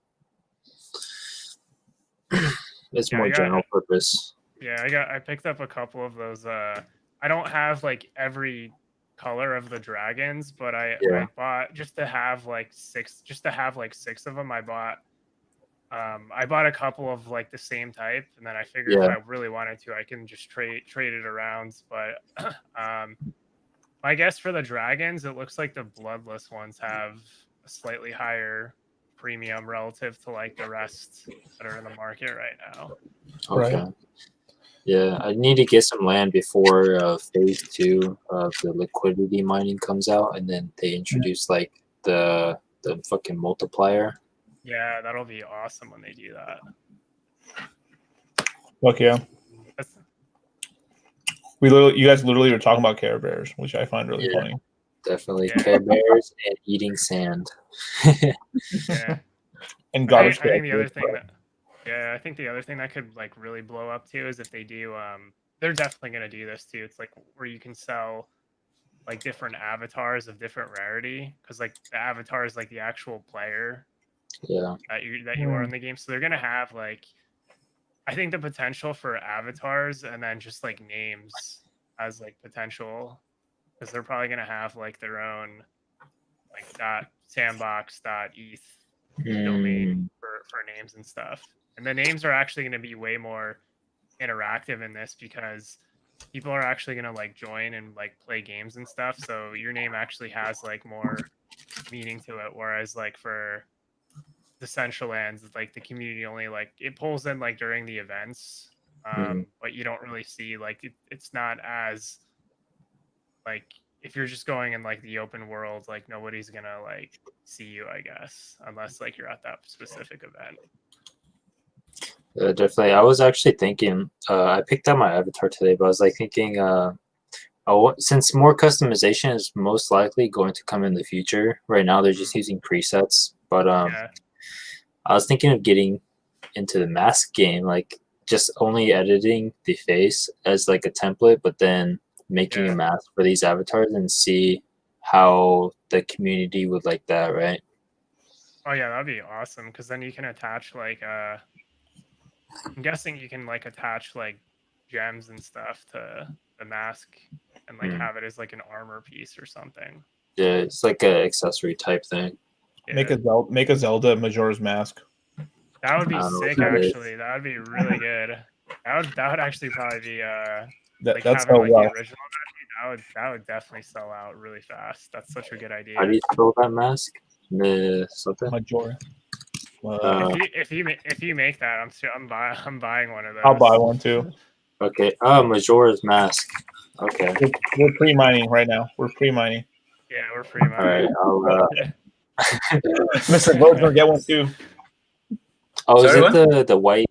Is this like the white and red looking, like eyeball shit? I can show you it. Let me see. Okay. This already makes me excited. There's one with one eyeball, and then there's one with 2 eyeballs. It should have so it's if you search it on if you look at it under like Google Images, so you spell it as like M. Yeah. I guess I could probably type it in the MAJO. RA. RA. Yeah. So Like that's what Aura. it's. Looks like a heart with 2 eyes. Yeah.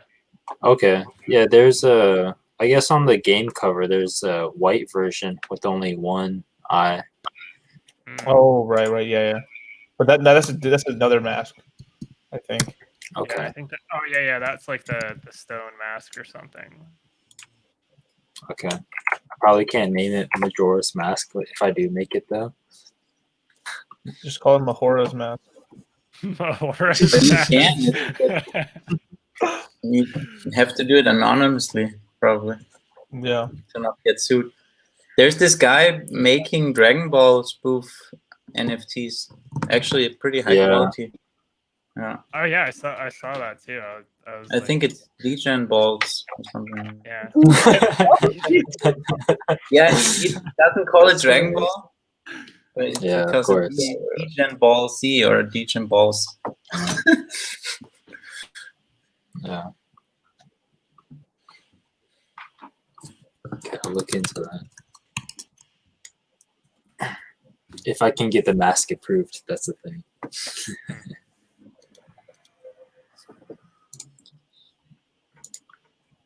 It's actually an issue for these companies. If some guy creates something that infringes copyright and it's just immutable on the blockchain, they can do nothing about it. Right. I mean, they can sue somebody, but if it's an anonymous guy, you're right. If it's anonymous, like, and like the amount of effort to sue them it wouldn't even make sense because, let's say even if the person like their account's anonymous, like they'd probably have to, because I'm sure at some point they use like an exchange like Coinbase or whatever that has like their KYC. But for like the exchange to like sell that information it would just be like an enormous amount of cost to, it's like not even worth like pursuing. But that's assuming like, yeah, if they're, as long as they're like anonymous and they just do it on a, you just send from the exchange through 3 different accounts and then you don't have a case anymore because yeah, the thing, it's kind of hard because if you send it to, like, even if you do 3 different accounts, like you can still like follow the trail, so you can still assume it's just like the person just you can't prove it. Wallets. You can't. Yeah, you're right. You can't actually. But it's like it's like kind of like suspicious, I guess, because then you get like they sense like. Or you do that thing, you put 10 ETH into Tornado Cash and withdraw. You're right. Yeah, and then you create the NFTs from that. Yeah, you could do something like that. And then you just like, you don't even like really mention it on like Twitter or something like that, and then there's like a mask that pops up in the market. I mean, kind of pointless. But you can use like you'd have to use like a VPN and just make like a Twitter account just for like that NFT. Yeah. But I mean that Degen Balls guy, he's selling these NFTs for 0.25 ETH to 0.2 ETH per piece, you know? Yeah. So, and he has like 200 of them already in his account. So assuming he sold all of them. I mean, those are the expensive ones. I'm assuming some are cheaper, but still, that's a lot of ETH for making pictures. Rare, I mean, it's fair enough. I'm not criticizing. I'm just saying it's interesting that people's willing to spend money on this kind of stuff. Yeah, it's nostalgia, bro. Yeah. Yeah. You guys, I'm gonna throw this into the chat right here. So this is the kind of stuff that's selling on Rarible right now. Peak, bro, peak. I mean, the kind of stuff that interests me, is this like a bubble that's already at peak, or is this like not even getting started yet? It's just starting. It's not. It's no way has it peaked yet. Am I gonna hate this shit? Oh, you might. Oh, you might like it. I don't know. Are you really? This actually? Oh my god! Yeah, dude. Available 18 of 20. So wait, this person sold. Oh my god! This guy sold 18 of these fucking things. I mean, it's fine and nice that they put a price on it, but what interests me is the price somebody pays for it, not the price somebody lists at it. You know? Yeah. But I think this is like kind of like a meme though, making fun of all these crypto Saudis, Yes. you know. Yeah. I It's think like, most of these are yeah. honestly going to turn into junk, but I'm sure like there's going to be a few that become worth like Oh it's my going to be god. like millions. But it's like you're basically totally like you're basically completely guessing at that point. Like you can you can have like I guess your best chance would be to buy like one of the branded ones, but then you're also paying like 2 ETH for like some GIF on Rarible. So Which this, I mean, I guess I can't really see Yeah. because I'm paying like 0.5 ETH for a Care Bear. So who am I to talk? I guess. Yeah, and I was Yeah. thinking about spending 2.5 But that's like a for brand, that though. Dragon Ball Not stuff. something just special. yeah, this Alright. guy made him that. Yeah, we got a money guy in the studio. Yeah. I think he Is he wants to come on. Yeah, he's in the chat. Yeah, it's not letting me bring in you the on. backstage. Yeah, you don't have your you have to connect your webcam or mic before I can add them to stream. Oh, okay. Yeah, I've tried to add them, I can't. Dang, BitBoy getting into the NFT game, bro. He's I know. making a bunch of he's NFTs. Yeah, he's gonna make a lot of money off that. What's cool too, though, is he also has a 12x12 estate and sandbox. Hell So, yeah! yeah, it's gonna be I really knew you were gonna good. say that. Yeah, he has really good publicity for that platform in general. So it's so smart, like what they're doing. This is why I'm so like I'm really looking forward to see what happens of it because they're pulling basically top like influencers. They're pulling like top game companies. Like this is by far the best I've seen like for any NF or really any metaverse project. Yeah. Interesting. So also another thing is like do you guys know this one Twitter person called Blue Kirby? I think he was big into the Wi-Fi space.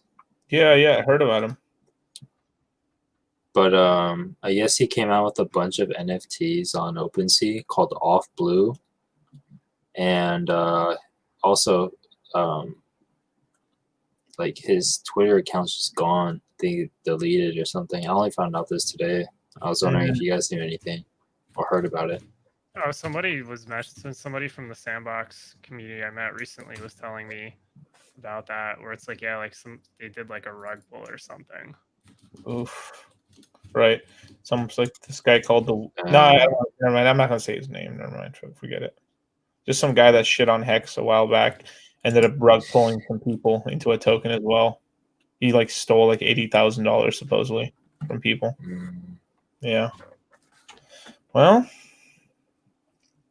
I guess. Oh shit! Did he get people to like unstake their shit or what?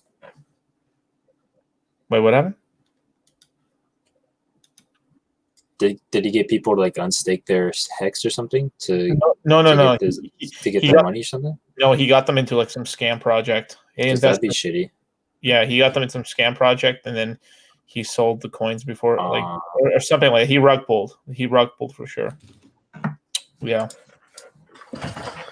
And they're trying to track his ass right now, and he's like full MIA and shit. But he was mad. He was talking sweet about fucking Hex, and the Hex community's exposing his ass right now. Dude, the Hex community is trying to get good at catching these motherfuckers that talk shit, and it's like, hey, bro, you fucking got a bunch of people wrecked. Like, shit, I'll pull up tweets right now. Shit, I'll pull up tweets right now. Because I know, actually, I saw from RG3 that what is it? Hexologist had some shit on Elio Trades or something. Yeah, Elio Trades. He was calling Hex a bunch of bullshit and a scam and stuff and everything. And Elio Trades got a shit ton of people wrecked on meme. A fuck ton of people wrecked on that shit. Like he deleted it and stuff. He's like, I never fucking promoted fucking meme ever. And then the dumbass forgot to delete one of his tweets, and he's like, I really think meme's such a great coin. Yeah, dude, like Hex don't forget, bro. Hex don't forget. You got caught. Can you take people's Twitter accounts on the Wayback Machine or anything? kind of. I think I'm not entirely sure. Or you just gotta catch them off guard and like screenshot their shit before. Yeah. Oh shit, this project's kind of fishy. Why is this bitch fucking shilling this shit? And then you gotta screenshot that, and then like a few months later, when that project goes to shit, like expose you, bitch. You gotta have a snapshot from that exact date that tweet got made. Yeah. So if the snapshot, it's not made every day from non-popular websites, you know, and not often only from the homepage, not every single page, you know. So the snapshots are mostly incomplete. So you would have to manually make a snapshot, I think. So and upload it. Can you upload it to that website, and then from there anyone can access that snapshot, or what? I actually don't know, but I would think you could, because I mean I was looking at snapshots from some websites because I wanted to see some stuff exactly like this, a certain post, and I wasn't able to find it for that reason, because either the day or the exact date wasn't snapshotted or the page wasn't. So I was able to access the homepage and wanted to get to the Hex community got receipts. Sub page, but I couldn't because there was no sub page for that. So he showed it here, and today it's this much. Oh my god! Meme? This is meme, or this is Trinity. This is Trinity. They got more. They got more than that. They caught him on a bunch of these and stuff, like shilling this shit, right? Yeah. And bam. Let's see. Damn, boy. He shilled X. Yep. LOL today. Look at this right here. Pulse. Rex, son. God damn. Damn, bro. Shit. We can keep going. There's more. Let's go. What about deep brain chain, bro? Or like, yeah, the deepest brains get that shit. From 828 sats down to 6 sats. Dragged, bro. Let's keep going. How about Alpha Chat? Oh, Alpha Cat. Dude, if he's that consistent about shilling that kind of stuff, makes you wonder if he isn't the guy selling it. I wouldn't be. I don't know. I mean, I don't know. It says like he's getting 4,000 views on this. He has like 80,000 subscribers. I mean, I don't know the guy. You know, I'm not trying to say anything bad about him. No, I'm not judging, but it's like a pattern. You gotta be a little bit suspicious about that. You know, it's there's what more. are the chances he just chills that stuff? He should make some good calls too, right? Or are we just looking at the samples he's getting people wrecked on? Yeah, this is just the samples of stuff he's kind of like, I guess, it's shilling. I haven't watched the video yet, but like on these videos and stuff, but it could be shilling, or it could be just reviews or something. But obviously, some people have gotten into the project and gotten hurt. Obviously, right? Yeah. What about this one? Block array price. This is the stupidest one I see. Like, anchor your certified log blocking. What? Proof of logging. Proof of logging, dude. Oh man. Dude. Elio joined the witness protection program yet? I'm like that. Mayor of Rex City. Damn. Yeah, he was talking mad shit too, man. Some of these guys, man, they talk some. It's because you have to grandize yourself and stuff to everybody. You know, you have to make sure that, remember, like, I'm always correct because I'm your savior, right? And then at that point, I can always just start taking money from you, or like, and I can have you pay for something. I don't know, man, but whatever. Yeah. But wait, there's more. No, I'm just fucking with you guys. Yeah. Shit, I should go back to the other one. There's another one right here. Let me not with this guy, but he see if I can find the guy. The wolf of something or whatever. Oh my god. You mean the guy who accused Hex of being a scam and then got his fucking money stolen by Magnus or something? Something like that, yeah. I'm not sure if he exit scammed or he got rug pulled, but he got a lot of his own people like rug pulled. Yeah, he got rug pulled. I think I watched his stream like Yeah. after this happened, and I think he just got rug pulled. I don't see him as being like that evil guy. I just see him being just ignorant and silly, like being not very smart about things, you know, because he was the guy who made it happen essentially, but he got tricked into adding some address to a multisig wallet, and the guy who was adding already had another address, and it only took 2 addresses to empty everything. Wow. And he got tricked into adding the rug puller. So he was kind of, I don't know, maybe you could call it, he was aiding it, but if he got tricked into it, you can argue about that. Yeah, I'm not the wolf. But in any case, he didn't apologize. He was like acting as a victim, so that's pretty weak, I think. Yeah. For a guy who's calling other people scammers, you know. Right. I mean, he was talking some mad shit on stream with Richard stuff, and Richard shut him the fuck up too. he bodied him. People, if you haven't been, ladies and gentlemen, if you have not been in that hot seat with Richard, bro, you feel the heat when you're on that seat with him, man. It's quite different, right? But did you experience that, bro? Yeah, I interviewed him and stuff and everything, and yeah, it was really like intense for the first fucking 5 minutes. He was just grilling me on Litecoin and shit. I was like, "What the fuck, man?" I thought we were.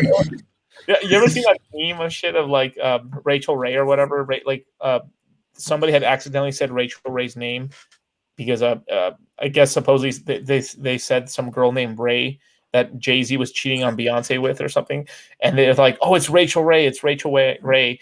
Is cheating, and then her Twitter started blowing up, and people were like, "What the fuck, you dumb bitch? Why you fucking home wrecker?" And he's like, and all this other shit, and then she's just like, "I just make sandwiches. What the fuck's going on?" Like, you know, she didn't know what the fuck was going on, right? And yeah, so here, let me show you guys this. That's hilarious. Yeah, I remember my mom used to watch all those like Martha Stewart, Rachel Ray, all these cooking shows. I guess it's many. Fooled all Oh. I can man, clarify this because it's a little bit confusing if you only read this. This guy who posted this assumed that Wolf was the guy scamming him, and he apologized after that to him because that guy who is shown the screenshot right now, now he believes that Wolf was just tricked into it, and he apologized to Wolf. So.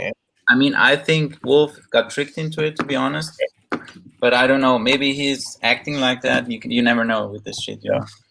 Yeah. If he did get tricked, sorry, but still, yeah. That's like no one. It sucks when anyone gets rug pulled on anything.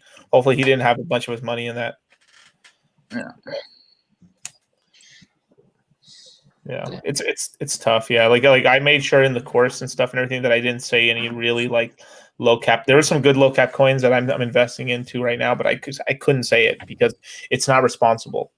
You know, it's like especially when you have like newer people, they don't like you know, they're barely, you know, they're setting up their cold storage wallets or getting their Bitcoin and Ethereum. You know, they're trading for the first time or dollar cost averaging or whatever the hell they're doing. You know, and you don't want to set them off into the degen space, but like I was getting so many DMs of people telling me it's like okay, Litecoin, yeah, no, I get it, okay, yeah, get some Ethereum and stuff that, but where's the rub? Where's the spice, bro? Like, which of these $1 million cap coins can I put my money in to make like a quick? Hey, like, where can I get rug pulled? Yeah, where can I get rug pulled the fastest, bro? So what happened with Orb? Did you actually make money on that or no? Yeah, I made about $150 in profit. Oh, nice. There we go. Yeah, but all that's just for nothing. So yeah, that's kind of like another thing why like I was thinking of becoming just a Polkadot maxis. Like I don't want to like because we're basically trying to like onboard new people into here and not get them wrecked. Because like I don't want to be the reason why people are getting wrecked. You know. Yeah. I'm introducing them into shit. I think the lowest cap thing I think I ever recommended was maybe Kava, I think. Yeah.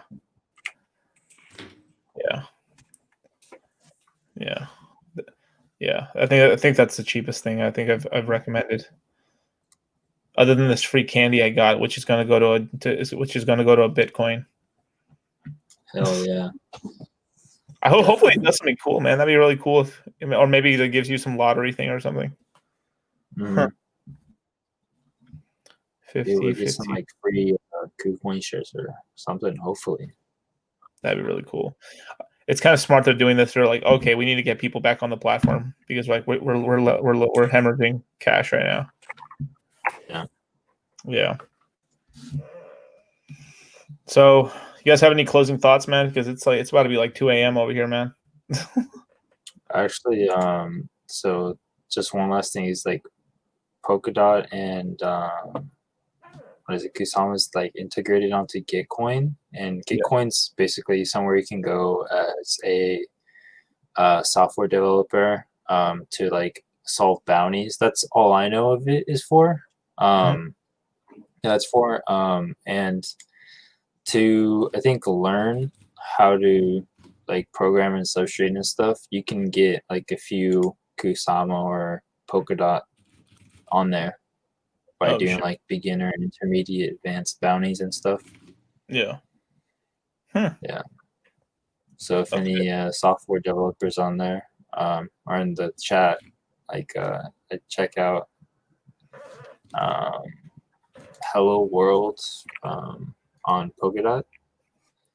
It's on their Twitter, and I think registrations just opened. I think 3 days ago. Sounds like a good deal if you can do it, man. Shout out to Unilayer. Oh, I think I talked about Unilayer. Never mind. That was the lowest cap thing I think I talked about. I talked about Unilayer for like 2 seconds. Yeah. And trade. Yeah. Actually, that's another thing. Is like I think flash staking. So I don't know if you guys heard about flash staking, but it's basically where you lock up your tokens and you don't have to wait for your rewards over the time, like over that period of time you're staking for, right? You can get your rewards then, but your coins are just locked up, right? Oof. So that'll work, maybe. Like I could see these degens fucking doing like if you can find a way to borrow your money and repopulate it, just keep pulling cash. Maybe. Look who decided to show up. Man, oh man, this guy right here. Just when I was about to go to sleep, man, he pulls me back in. Back from the grave. Hey, what's up, man? How's it going? Good, man. What's up? Good, how you doing? What is going on here? What are we talking about? Just doing some degen chat, you know? Yeah. No. Talked a little Hex, we talked some Celsius a little bit, and you know, some other coins we think there might do well in the bull market. Did you talk about that, Andreas? You must have covered that. Oh yeah, definitely. Yeah, that's horrible. It's so funny, dude. It was a joke. I know the guy who made the meme. It was not like a serious thing. The guy makes memes all the time.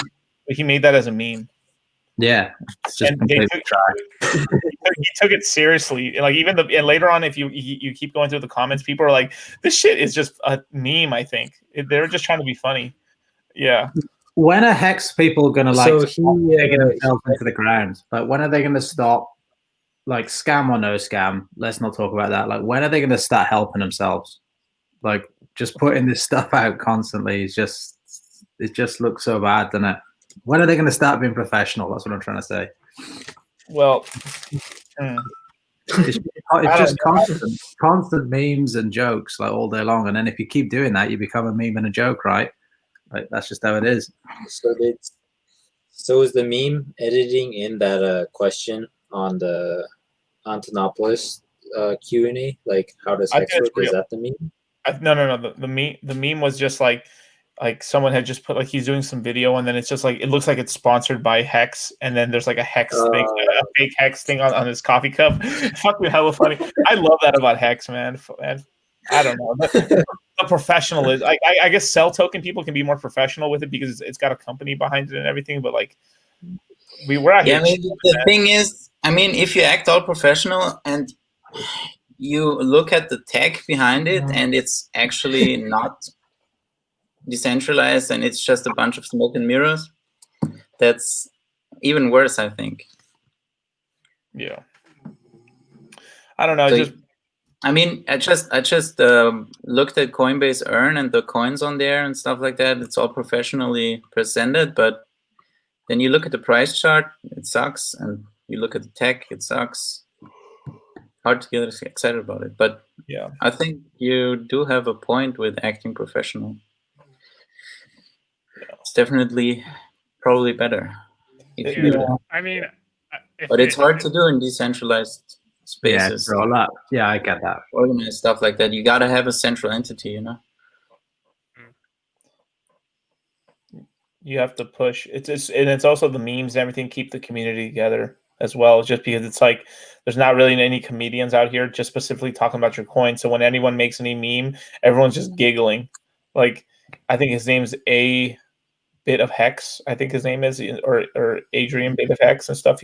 He's literally a wizard with the memes, man. He makes the fucking every time I see his memes, I just start chuckling and shit. They're hella funny. Yeah, it was funny. It was funny. Yeah. Shit. Let me see if I can find his YouTube channel or his Twitter. It's hella good. Even at the background as well, like the Hex. Yeah. The Hex background. Oh, so good. You're not seen it, VMA. You're not seen it yet. BMA? It's muted. Oh fuck! I was muted. No, I'm trying to search for it right now, like the coffee cup meme or whatever. Yeah, I'm trying to find it too right now. Give me a second. Yeah, all I saw today was Andreas being asked like, "How does Hex work?" And I thought that was the meme you guys are talking about. Oh, that was a couple months back. We had the same or a very similar situation where somebody asked Andreas to review Hex for some amount of Bitcoin, and he tweeted that and basically said it's a scam and something like that, but he couldn't verify who sent him that. I mean, it could have been a person trying to make Hex look bad, or it could be somebody from the community. You don't know, and then a bunch of FUD started. That was like 2 months ago, and today I think the video was a response to that actually.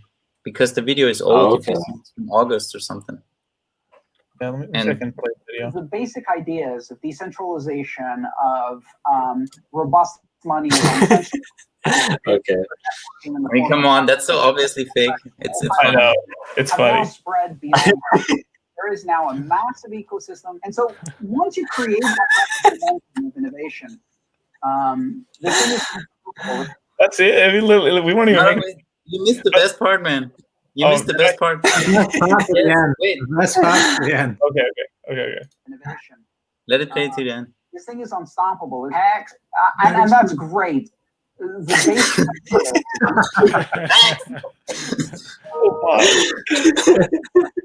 It's unstoppable. I mean, look at the memes. You can't just stake your whole life. Fuck yeah.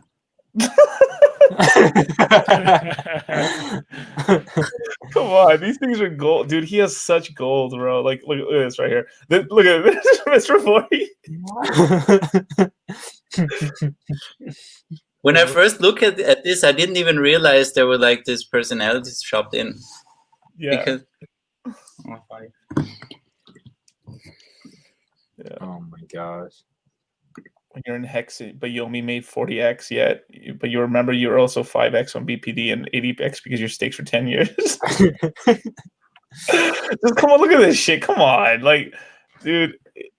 No, somebody knows what they're doing making this stuff. Like my brain just doesn't work in this way. I wish it could. Like this. Yeah, A Hex makes the best memes in Hex right now. Like, what do you think Hex is? Do you do your own research? I don't know. Let me go find out. I hate it. Well, that one's okay. What's whatever. I guess there is a kind of a dissonance between what the product is about and these memes, because it's not really capturing the spirit. It's like, to me, it feels like you're waiting on your stakes and there's nothing to do. You don't trade, you just wait, collect interest, you can't do anything, and then you get bored and look at those memes. Yeah, that was like, Oh man, that's how we are. The values of Hex are really good, actually. It's just not your keys, not your coins, basically. Right. You control your keys. You are the only one who does the stuff, does the work. I mean, the fundamentals are great. It's not really reflected in those memes, and people look at these memes and they don't immediately get what it's about. And maybe that's we need memes in the cell community, man. Like shit, we need to start making some cell memes and stuff, man. Yeah, I was chatting to Tom about this, and he's trying to encourage it, that the memes start, but it hasn't really. Everyone's doing the meme contest. Yeah, that'd be good, a meme contest. Yeah. Oh, this one's one of my favorites right here, man. Because that's literally me sometimes. I'm just getting my phone's blowing up, and then I just look at the app and shit. It's like the coins are just up, like Cell token, the same thing. It's just like, yes, I'm making money.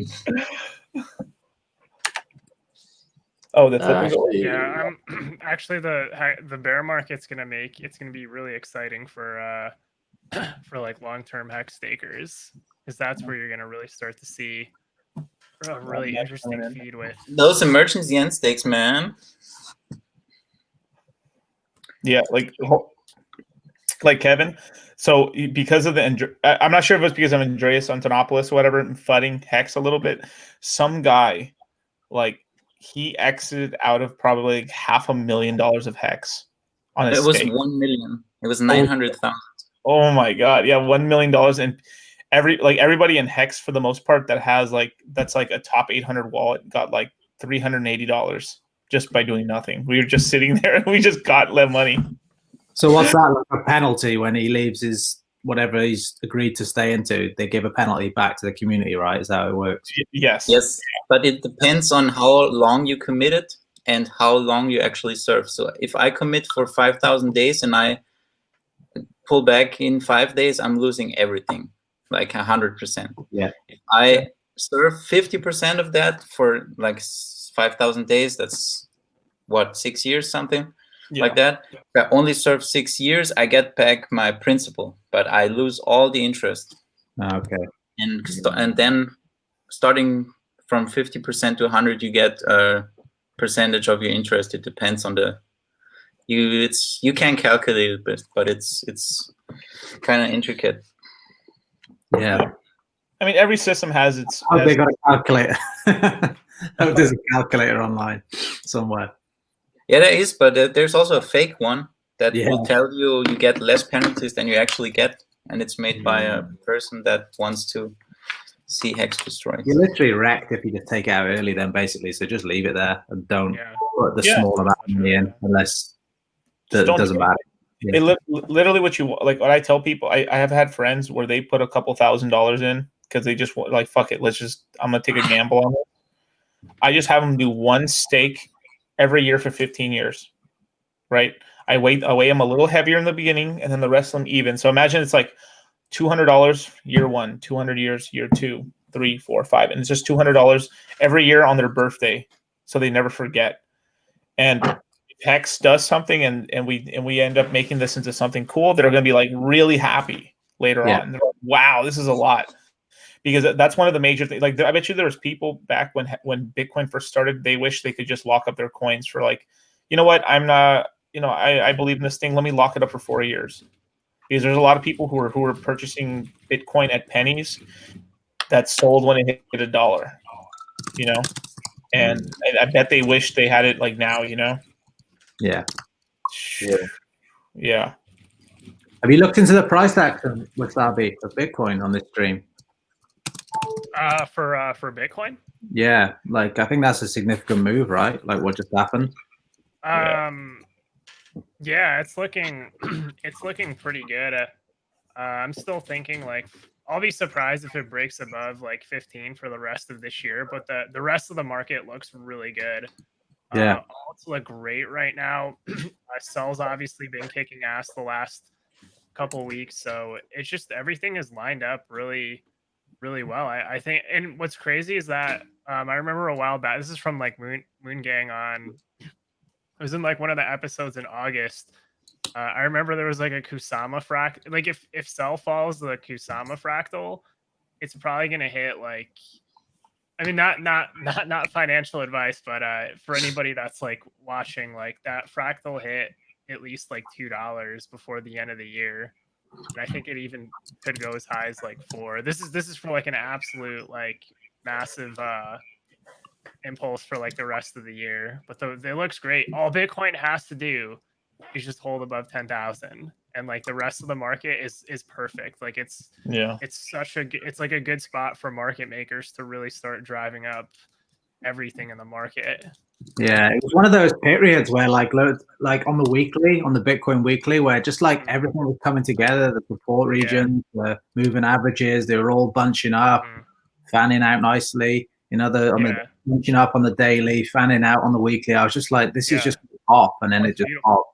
Yeah, it's amazing. Like I was meaning to do some tweets on it, I just couldn't be bothered, and just to say, look, I'm about to blow, and then it has. I think we're guaranteed pretty much 12,000 now. If we take out 12,000, that would be insane. Because 12,000, like if it starts build, that's the last. At that point, like whoever's not in crypto really has to like start getting there, because 12,000 is really the last real resistance, in my opinion, for Bitcoin. Once it starts building on that 12,000 level, it's already practically past like that whole run up it had back in like 2019. Because that's like the next like major support. Once it flips that to support, it's like it's gonna start getting really, really like exuberant for crypto in general. Like it's gonna start getting bubbly, and we have so much time with this, dude. It's amazing, dude. I am so happy. I think the same way, but I have a interesting theory, or maybe it's interesting. I think there's gonna be a huge dump before that. And I think I think there's a surprise somewhere here, like for sure. Yeah. Well, you think below 10,000 again, or? I have no idea. I'm not qualified to make price calls because I didn't look at the chart that much. Okay. But why do you think there's going to be a big dump? Because we talked earlier about when you guys weren't here about more and more institutional investors getting involved and more cooperation and stuff like that. And I think it's in their interest to, control a little bit more. And how do they do that? They do that in gold already by creating volatility. Yeah. And this is exactly that. Just volatility, just a little bit dump, get some weekends out, buy back, earn more on that. You know what I mean? Yeah. You can just see it. You can just see it as well. Like, let me just look at the chart. So let's say we do make it to 12 now. We somehow make it above. Yeah. I think the 14 is the last resistance before we onwards to 20 or 16 to 20. But you can just see like we get above 12, everyone gets comfortable, and just that like 1 day or 1 week, just 30% pull back, just the last one, just to like piss people off just at the last minute and just shake them out so that they think, all right, we're going back below 10, and then off we go. Like you can just see that final, you know, in the coffin. Really, they always do it every time. It just never comes easy, right? So and it also plays into the whole economy situation, because let's be honest, if the stock market drops, Bitcoin is going to go with it, no matter what. In March, we had the same situation. I mean, in the short term, it feels really bad, 50% drop, couple hours. But everyone who bought at 4K back then has done really well, if you look at it right now. Amazing buy for. And I think the same maybe on the same scale could already also happen if we see a huge drop in the stock market. And after the election, that actually might just happen, you know, because they might just prop up the stock market for until after the election. Yeah. And depending which one gets elected, you can also see another small bull run or dump. Yeah, I mean, like it could be totally the opposite. Like we could get a huge pump too whenever people. Yeah, that's what I'm saying. You never know. You never know. But yeah. I think crypto is so dependent on the stock market and so correlated with it that just looking at the crypto markets isn't enough, because you could be calling the charts right and everything, and then the stock market just does the opposite and drags everything with it. Yeah. Yeah. The other one that's pretty useful in general for basically all markets, it's the DXY pair, which is like the US dollar index. So whenever that's doing poor, generally all the markets start to go like on an uptrend. And I think recently, let me actually pull up that. Yeah, the dollar has been weak. Yeah, I think it's been dropping again recently. Yeah, it's hard to say right now because like it does look like it's consolidating, so it may still take some time for the dollar to drop, but it's looking pretty weak right now, which is generally pretty good for Bitcoin. Yeah. But we'll see. It's been consolidating for a couple of weeks now, and it's entirely possible there's a like we could get a move up to like 13 or 14K, and then it's just like a dump back down to like 10,000 or something. I think all eyes that it's like on the 20. It's the 20 weekly for Bitcoin. That's really it's like the line of like confidence where if it can hover above that and even just hold it as support, even if it takes like 6 months or a year to slowly like creep its way up, it's still like a really good time for like alts or just like other projects to just basically get some gains in before the tide shifts back to like Bitcoin. Because I actually don't expect. I'll be really surprised, honestly, if Bitcoin breaks above 20,000 any sooner than like Q3 of like 2021. That's just my I guess. feel the same. I could be wrong, but I'm not really super bullish, because I mean we got the whole narrative is like basically when you look at crypto Twitter and Bitcoin that from the last months was like, oh, so X amount of dollars being printed, and Bitcoin is like this hard money. Yeah. And even during the most unprecedented printing of money we've ever seen, we still can't break the plus token Ponzi top, you know? Yeah. So from that point of view, it kind of looks bad. But then again, I'm not really bearish on Bitcoin either. I'm just in for the long game, you know. I will hold that shit in 10 years too. So yeah, I don't care. That's why I don't analyze the charts, because it's just adding it doesn't stress really matter for me. If you're just doing it long term, it doesn't really matter too much. I do like looking at mostly for like the altcoin market. Because generally, like, I mean, I don't consider like Ethereum like an altcoin, but generally, like, Ethereum performs stronger when Bitcoin's holding above the 20 weekly, and then usually like some of the lower cap stuff can really start to move if there's like a level of like confidence that Bitcoin sustains at. But I mean, it'd be good if we had like even if it attempts like a move up to 14 and gets like rejected, I'll still, as long as it holds above 10,000, I'm still thinking 2021 will be a pretty good year for the markets. But I think it's just going to take a little longer than what most people are expecting. Yeah. So just a question for you guys. It's just in my interest, or it just piques my interest. Let's say that. You guys are you into gold as well on the side, or do you just trade crypto? I actually I don't own any gold, but I do follow like at least just like the charts and stuff for the precious metals market, because I think it has like a very similar like crypto is basically just like a digitized version where it's like easier to move money around, but it's like kind of like a similar idea where you have these deflationary assets that you can store your money into. I think the hard part with gold and silver is the paper markets are so heavily diluted. And the same thing is honestly, it's going to happen to Bitcoin too. Not necessarily this cycle, but after all the institutional investors come into the market. Maybe it has already happened, we are on the scene. Yeah, it's so true. Because like the problem with like every market cycle is like once you have all this volume on because Bitcoin doesn't really have any dexes. Like it's not as like fortunate as like Ethereum in that case. So yeah, I actually think it's going to be far easier for whales and like really large institutions to like manipulate the price of like Bitcoin long term, of as course, opposed yeah. to like Ethereum, just because like there. I mean, just think about it.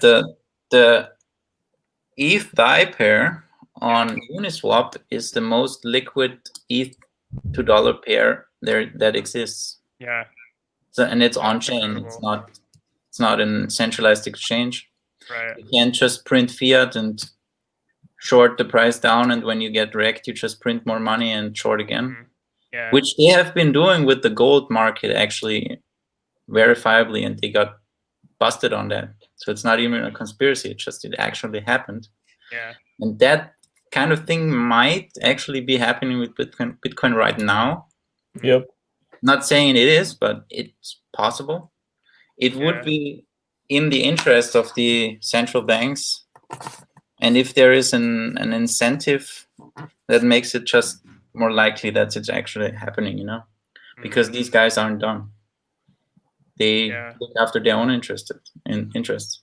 Yeah, I agree with you. I'd be surprised if centralized exchanges at this point weren't like fractional reserve, and it's just gonna kind of amplify over time. So I mean, I guess it's also really bullish for. I'm not on the side that I think Ethereum will like flip Bitcoin this cycle or anything like that, but it does make me consider the possibility, like maybe a cycle or two ahead, where there might be more of an opportunity there, just because like more volume being traded off like centralized exchanges. So I think Bitcoin was like kind of the experiment that launched everything, but I think for its like future growth potential, because of like all the paper trades, it's going to be really bleak after this cycle, definitely. I mean, there's an interesting case you can make already. I think, what are your parameters that would make Ethereum flip Bitcoin for you? Is it the market cap, which is just a weird number, really, if we're not being honest? Or is it the amount of value transacted? Because the value transacted on Ethereum is actually very much larger than Bitcoin already. Yeah. Or is it the social consensus that more people know about it? Or is it the Google searches? Which one is it, For me, it's the market cap. This I don't think this is going to happen, at least like not this cycle. But I think I just look at it like in terms of the market cap, because that's basically what all the traders do, at least the ones that hold like long enough.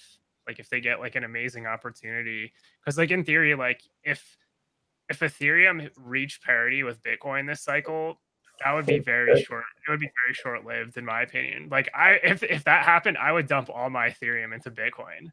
And like there's people like me that have that same mindset. Like they would. I would not. If that happens, like I'm taking it, because like I agree from a money perspective, or from the value perspective. I agree totally. I mean, Bitcoin could fail as a network, or not fail, but be surpassed as a network, but not as a store of value, Yeah. Like gold is surpassed by other metals in the industrial applications by far. Yeah. But it's not in value at all. Actually, that's interesting. I'm a copper maxi. They call me an Aussie. Yeah, dude. I right now when I had my camera off, I almost fell off my chair because my head I fell asleep a little bit. I caught myself at my desk right now. That actually happened on the last stream. I had my camera off and my head hit my fucking microphone and it woke me up. Oh, funny. It's crazy. But yeah, I didn't even realize how. Yeah, it's already like 2 o'clock here. I know. It looks really nice where crypto flipping's at. It looks like some nice daylight. Yeah, no. It's probably midday right there. No, it's 10 a.m. Now you know how I feel, guys. Now you know how I feel. 10 a.m., right? Yeah. How does that work? Wait, you're an Australian, right? No, in the He's probably in the EU area. UK. Oh, right. Because I think I'm about 7-8 hours ahead of him. Right. That's pretty crazy. Yeah, so I think this is a key moment, Wasabi, on the on the Bitcoin price action. So let's I've been waiting for this for a while. So let's see. This could be really good if we just keep rocking like this. And for Celsius, dude, every time it goes up, it puts that money under management number higher, which is good. If Bitcoin actually does start making a move up, Celsius is probably going to go to like $2. 5, son, 5. Just get on the bandwagon, sir. Does anybody want to kill a ref link for Celsius for me? Yeah, on me. I'm having that. I've done enough work for Celsius. I'll send you one. All right. I'm assuming there's. I know not a lot about the project yet. What I like about this recent dip is like you get to see what projects actually kind of like were able to hold their own, and then the one that dipped a decent amount. And I know as far as like the ones I was looking at, Celsius and Ocean didn't dip that bad compared to other tokens, which kind of tells me like during that dip, people were just buying the shit out of them. Yeah. DeFi mostly lost. There's just not a whole lot of supply, is there, on Celsius to be bought? That's the problem. There's just not a whole lot there really available, and then it's not really traded properly. Like I don't think the algos and all the other crazy stuff that goes on in the background is really that prevalent on the Celsius pair. Most of it's done on Uniswap, so it's kind of just chilling, and that's kind of like what I'd like to see. Just to calm down a little bit. Yeah, once it gets listed on a couple exchanges, I'm gonna take a look for like once TradingView starts like mentioning Celsius, I'm like, God damn, it's like that's market top end. That's where you get all like the chop basically, where you have like the guys on like TradingView come in, because that's all they do is they basically trade like mostly like Bitcoin and Ethereum, but then like once there's like a big green candle on like any of the other coins, like you just see like 200 you just see buyers like piling into it. I've just sold my motorcycle. I went all in on Hex. I mean, no, fucking sell. What do we say? What's a good, because you know how like there's 32 ETH, 1 Bitcoin, right? So like 32 ETH. What sell tokens 32 ETH? What is the number? Is that, what is it, like 20K sell or something? Like what's our number? I think it's actually less than that now. Because let me do the conversion on Uniswap, because I'm gonna see what cool. 32 to. I think it's probably, let's see.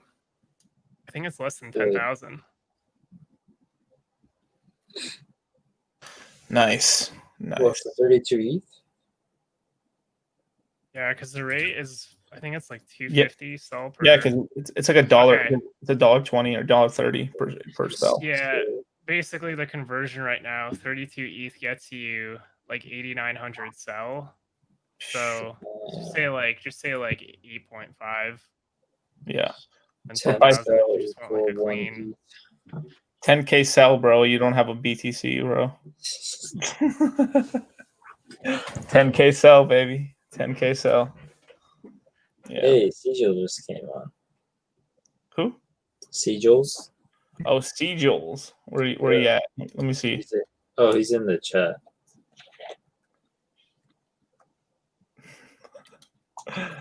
Cool, man. What's up, bro? Trying to stay alive in this crypto market. 10 sell equal 1 ETH. That's the goal. Soon. Didn't I think me and Wasabi? I think Wasabi said at one point, like if things get crazy, you could maybe see like 25 sell equal an ETH or something like that in the conversion of the all-time low. Can you imagine that shit? Dax would have a heart attack. Dax would die. Dax would lose his mind. Like he's like, I now own all of Ethereum.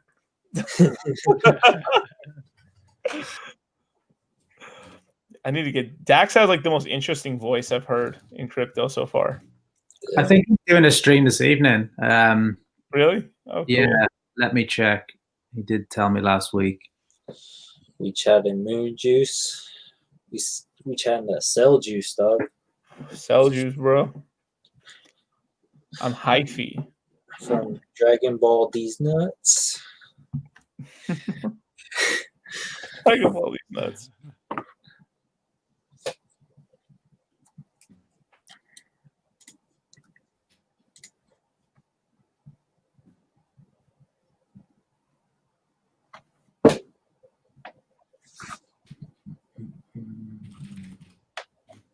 Hello, yeah, dude. Actually, this yep, Monero's now at 120, so that's still going. Really? Oh shit. Yeah.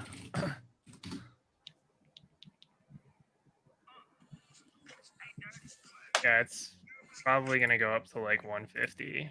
What do you think about the long-term proposition, Wasabi, of Monero? You just trade. I love Monero. That's actually one of my like. So Monero is like one of my long-term picks, aside from like Ethereum, and I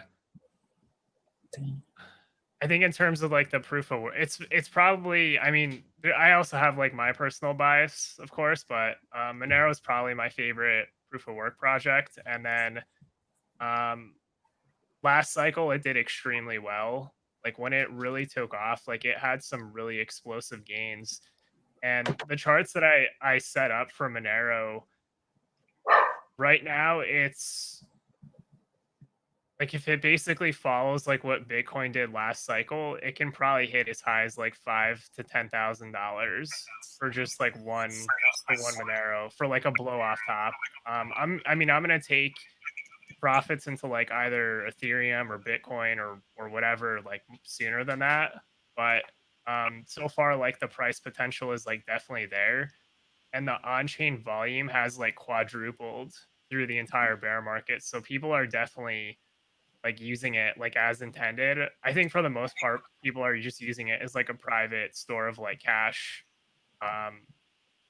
and it's looking really good, and all the publicity with like the IRS trying to crack it, I think is actually giving it like it's giving it more publicity because now there's more attention on the project, and because of that there's just more news outlets that are covering it, which I think actually has like a positive impact on like the price, because literally all the FUD there was like FUD that came out with CipherTrace claiming they can track Monero, which turned out to be complete BS because they didn't even win the contract from the IRS, and they also didn't like they pretty much ghosted like the Monero community after like the initial interview.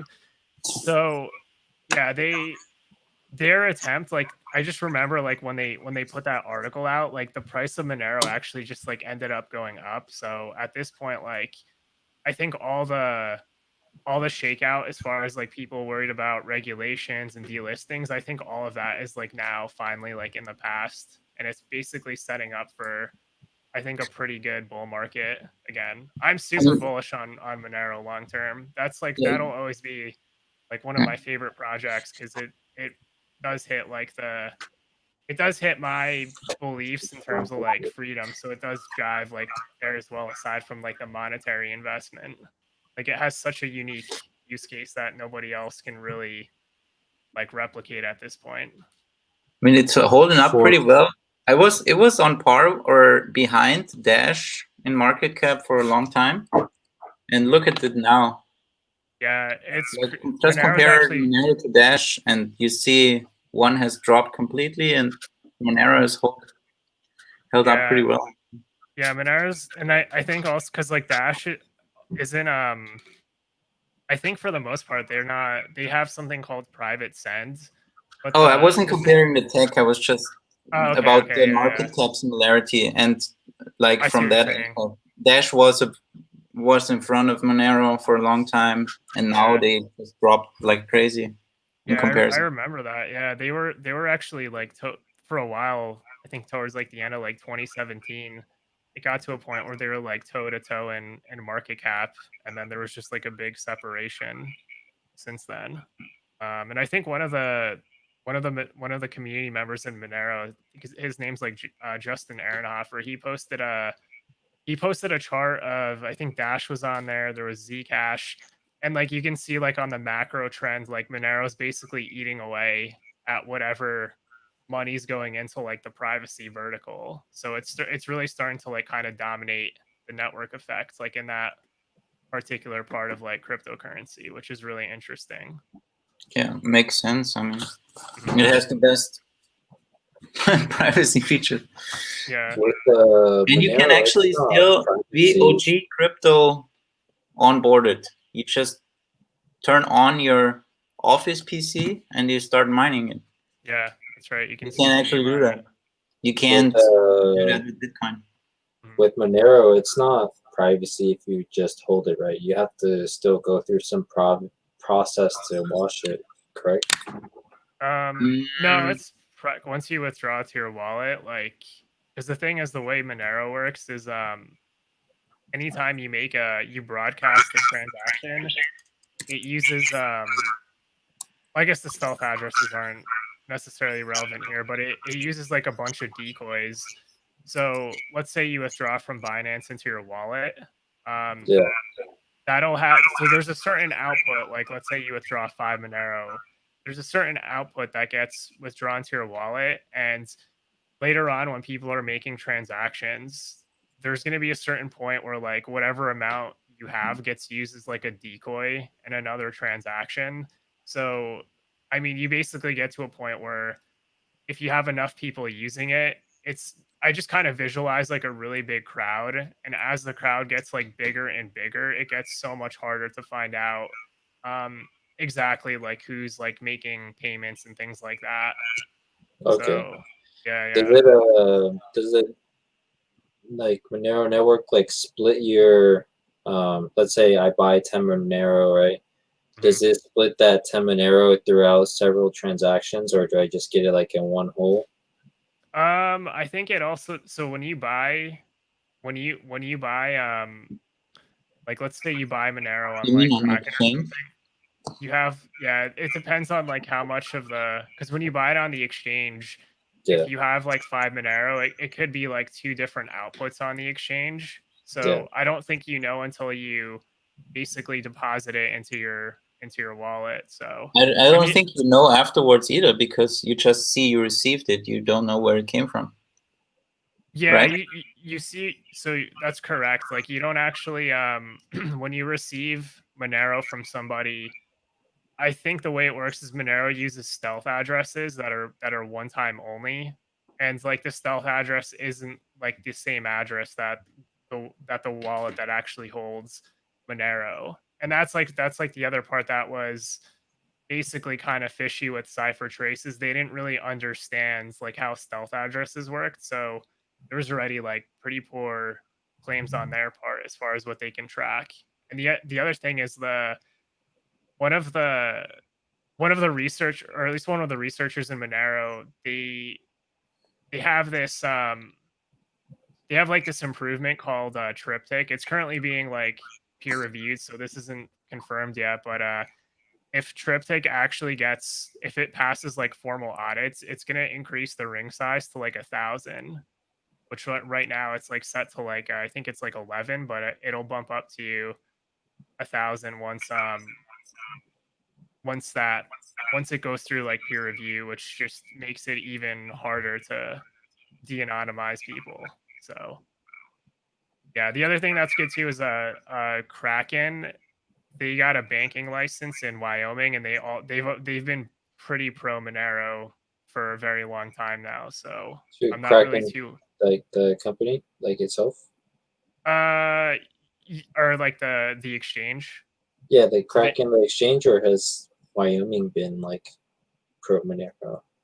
Oh, I think Wyoming's like pro. Yeah, I think Wyoming would actually be pro Monero. Just the fact that Kraken got a banking license in Wyoming, because Wyoming is basically like they believe heavily in like just like kind of the original form of like American freedom, basically. So I think it kind of lines up well with like the ideals like of that state specifically, and Kraken getting like a banking license is pretty good for Monero. There's a lot of good stuff. I'm not really worried about exchange dealing Also, things like. Just to make that point clear, I think that's important. There's a lot of narrative around that Monero from the regulators, but when we break it down, really what Monero is trying to achieve, it's just fixing fungibility, nothing more. It's just replicating cash in the digital world. And it turns out you need a bunch of Rube Goldberg complicated tech to make that happen. But really all you're achieving with that is replicating the same stuff you can do with a dollar bill. Yeah, that's correct. I mean, even better in the sense that, or let's say with a dollar bill, no, it's actually exactly the same. You can make the exact same cases or scenarios happen. If I leave a dollar bill on your doormat, you don't know who paid you. You can make the same stuff happen with Monero. You can't do with Bitcoin. So hypothetically, just the act of taking your Monero off the exchange into, let's say, your own wallet makes it anonymous. Yeah, as long as you're not taking that same Monero and then depositing it like back up. Well, the exchange knows that you got paid. So if somebody asks the exchange who withdrew, they still know it was you. That's the same exact scenario when you withdraw cash from an ATM. Correct. Like, yeah. Like on Binance, not Binance US, but Binance, you don't have to do KYC to withdraw, right? So I don't think so. Yeah. Yeah. So like, let's say you just buy your, let's say you just buy like 2 Bitcoin. Yeah, you just buy your Monero on there and then you just withdraw. I'm thinking as long as you don't have like any KYC ties, you should be fine, right? Like withdrawing from a centralized exchange to a wallet. Yeah, up to a certain point of how much they allow. Like KuCoin, I'm not sure if KuCoin's on. It's if Monero's on there, but they allow you to withdraw with a non KYC account up to 5 BTC currently. So from you per can week you can get some bags per month. What was I think it's per week or per no week? per month. So that's like, per like week. I think 250 Bitcoin a year. 20.